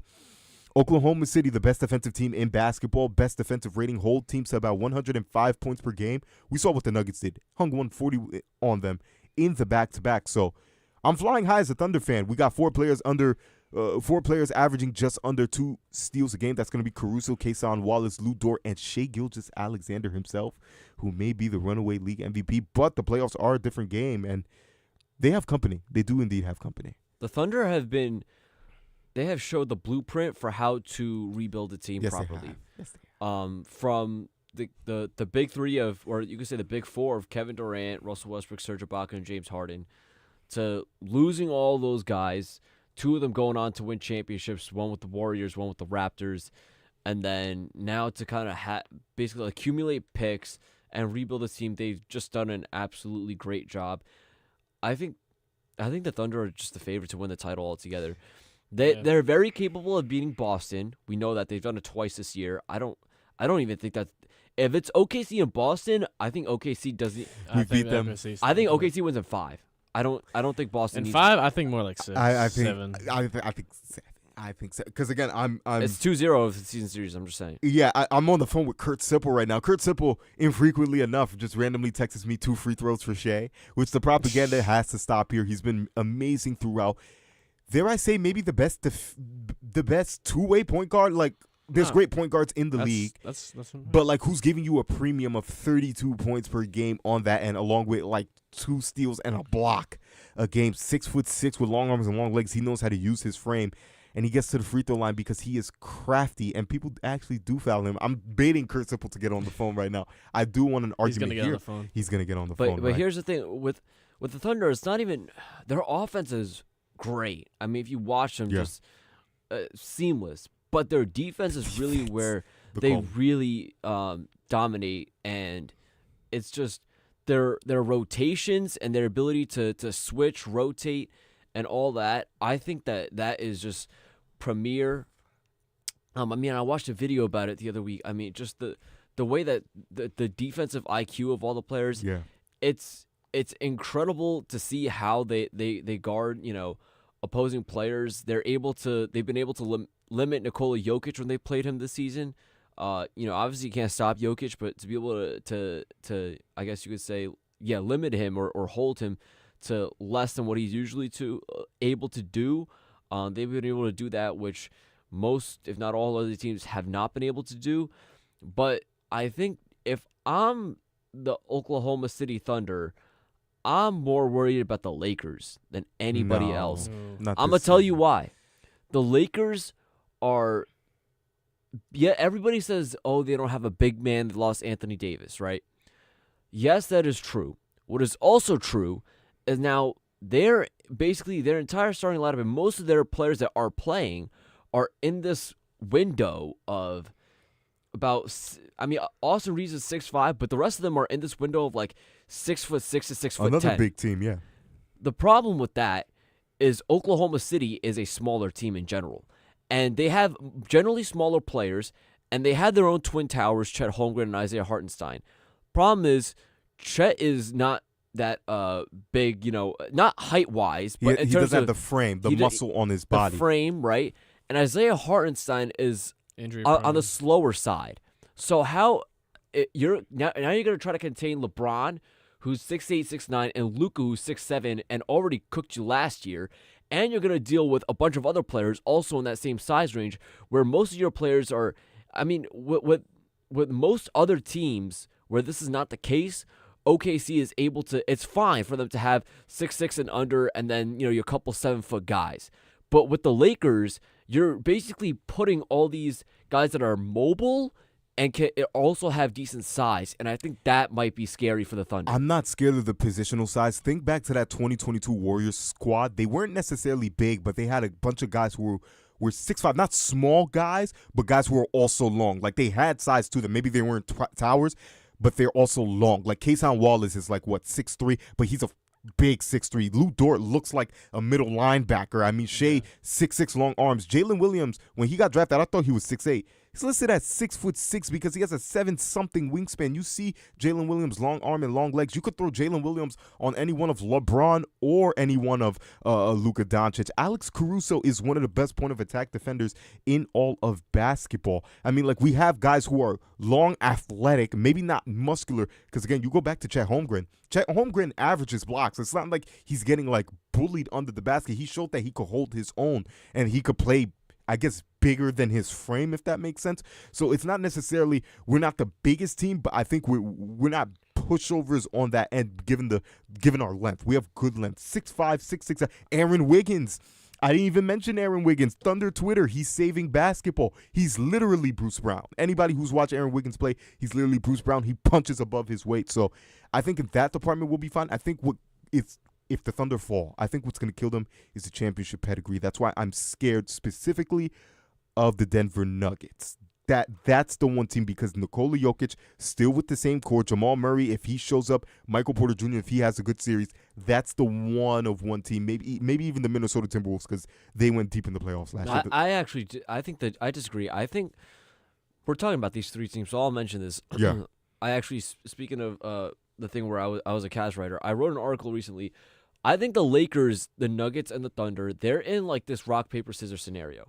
I don't think that I think the Lakers can beat the Thunder. I think the Thunder can beat the Nuggets. I don't think the Nuggets can beat the Lakers.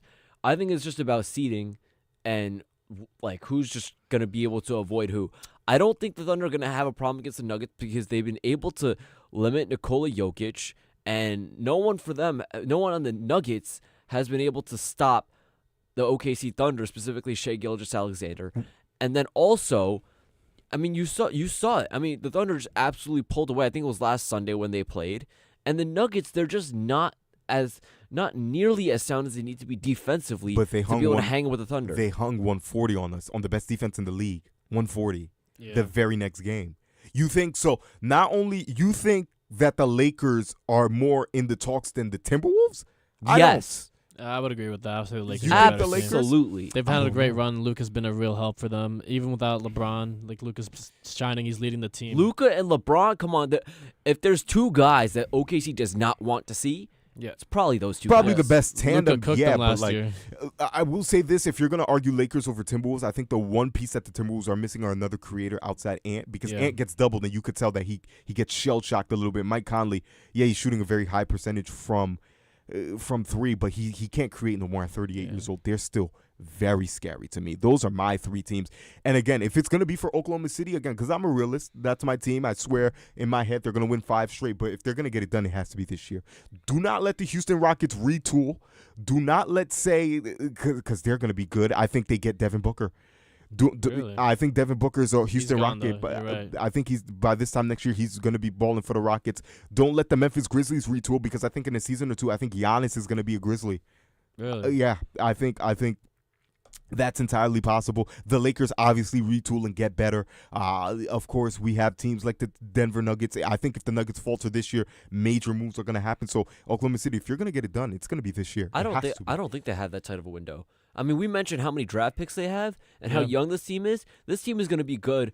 This organization is going to be well set off for probably the next 7-8 years. They're sure. 7-8. That's the For same sure. thing we said for. But I James think Harden other teams KD. will also come up. Yeah, exactly. But I think that even if they don't win this year, then you're gonna have to worry about those other teams being in the same position the Thunder are in now. Then those teams are gonna be the teams that are inexperienced and this and that, and trying to make their way up and trying to figure things out and put together a team that is the best defense in the league and a top 5 offense in the league. Then that's up to them. While the Thunder have already been doing this for years. Yeah, I guess. I think it's safe to say that Sam Presti is the best GM Yeah, in he is basketball. the best GM. He's been 3 MVPs drafted straight in a row. I mean, you turn Serge Ibaka essentially into Shai Gilgeous-Alexander by way of Paul freaking George. I mean, like he knows what he's doing. So I'm not scared. I'm just saying other teams will eventually raise that ceiling. Like, you cannot get complacent and think you're going to run over everybody. Like, teams are coming. Well, also you got to think your team is really OKC is really young. I think they're like the average age of them is 26 for each player, and you just think about that. For the next 10 years, if everything stays right, they can dominate. They have all these picks. You know, if someone wants to leave or walk or get traded, they can replace them with a good pick. Which will be the case, because get this, Colin Coward, I just heard this. Oklahoma City's average age is 1 year older than Auburn in college basketball. Kason Wallace is younger than me and you. He may be your age. Yeah. If I'm, were you 20? I'm 19. He may be. He may be 20. I think he just turned 21. So he's younger than me and Will Jing, and he's averaging about 2 steals for a Thunder team that may win a championship. That's how young this team is. Jalen Williams is 23 in what would be his graduate year at whatever university, at Santa Clara. So this is a baby team at the top, and like, they're amazing. What I do want to touch on, though, and they're also sneaky because you don't count out Steph Curry, the Golden State Warriors, the way they've been playing basketball. Jimmy Butler is the thumbnail, right? And Jimmy Butler, you pay him his money, he gives you good basketball. Revitalized them. He revitalized that Warriors team. Draymond Green, all of a sudden, defensive instincts come back. Steph Curry doesn't have to carry the load, and they have assets. You can move Kuminga. You can move Brandon Podziemski, who was thought to be this great guy. They still have Dennis Schroeder on the lineup, so maybe not if this year you come back with Steph Curry, who is the youngest, who would be probably the youngest 37-year-old, like in terms of the way he plays and the youth he plays with. The Warriors are still here. They're still fighting within this Steph Curry era. Jimmy has really brought this new fire, not only like as a player and his stats and what he can produce, but like you said, Draymond's playing like he cares now. He's not like being a toxic player like he used to be. Steph Curry feels like he doesn't have to be. Whoa. He's still Draymond. Draymond's still Draymond. He's Draymond, but let's be honest. When's the last time he's like been in major news recently? Hasn't been in major news, and that's the way you want it. You want just enough crazy in Draymond. Obviously, Draymond, what makes him special is that he's a little crazy. Yeah. But on top of that, Steph Curry doesn't feel like he has to carry the team anymore, and it shows. They're the 6th seed right now. They're in a comfortable position to make a good playoff run. I think they have a shot at winning a round, depending on who they play. I think they're going to be good. I just think that this team is aging. They're really aging, and I don't see. You go the way of Steph Curry. It's either you pick the youth or the greatest shooter, and maybe the second best point guard outside of Magic, maybe even the best point guard. So you obviously go with Steph Curry. He's generational, and obviously that comes with age because Steph is older, so you fit the timeline. That's what I'm saying. I don't know that they're that championship caliber think team they anymore. But before we have to wrap up, Yeah. best possible finals matchup, what are we getting this year? Thunder. Thunder. I want to go the 2-1 seeds. Thunder. It's or going to be Thunder Thunder Celtics. Cavs. Or Thunder Celtics. I'd like to see Thunder Cav or Thunder Celtics. That would be fun. Listen, this is what I mentioned earlier. I really think that if the Cavs bump into the Thunder, we're going to have problems. It's going to be because be in the last matchup, y'all blew us out. It was bad. I like Cleveland though. I like Cleveland a lot, and Cleveland they beat fun us. Team. This is mad weird because we each think that the team that we're not rooting for is gonna win. Because it's great. That's how good the other team is, and that's basketball, ladies and gentlemen. And I'm ready to get. Well, I'm not ready to get out of there. It's like today was such a great show with you boys. I gotta say, Luis Andrade, you haven't been on the mic in quite some while. Will Jing, me and you haven't seen each other in millennia, but it's good to be back. And ladies and gentlemen, that's gonna do it for our show today. Thank you so much to everybody in studio. Once again, William Jing, Luis Andrade, Bobby Chaffardini stepping up behind the boards. Amazing interview with Mr. Sawyer. Sir Lewis, ladies and gentlemen, go read it. Shout out to Jack Warner. Shout out to Kurt Sipple. Lou Orlando is the sports manager here at WFUV. Bobby Chaffardini, once again, is the sports director, and 101 is a production of WFUV Sports. Have a wonderful spring break, ladies and gentlemen.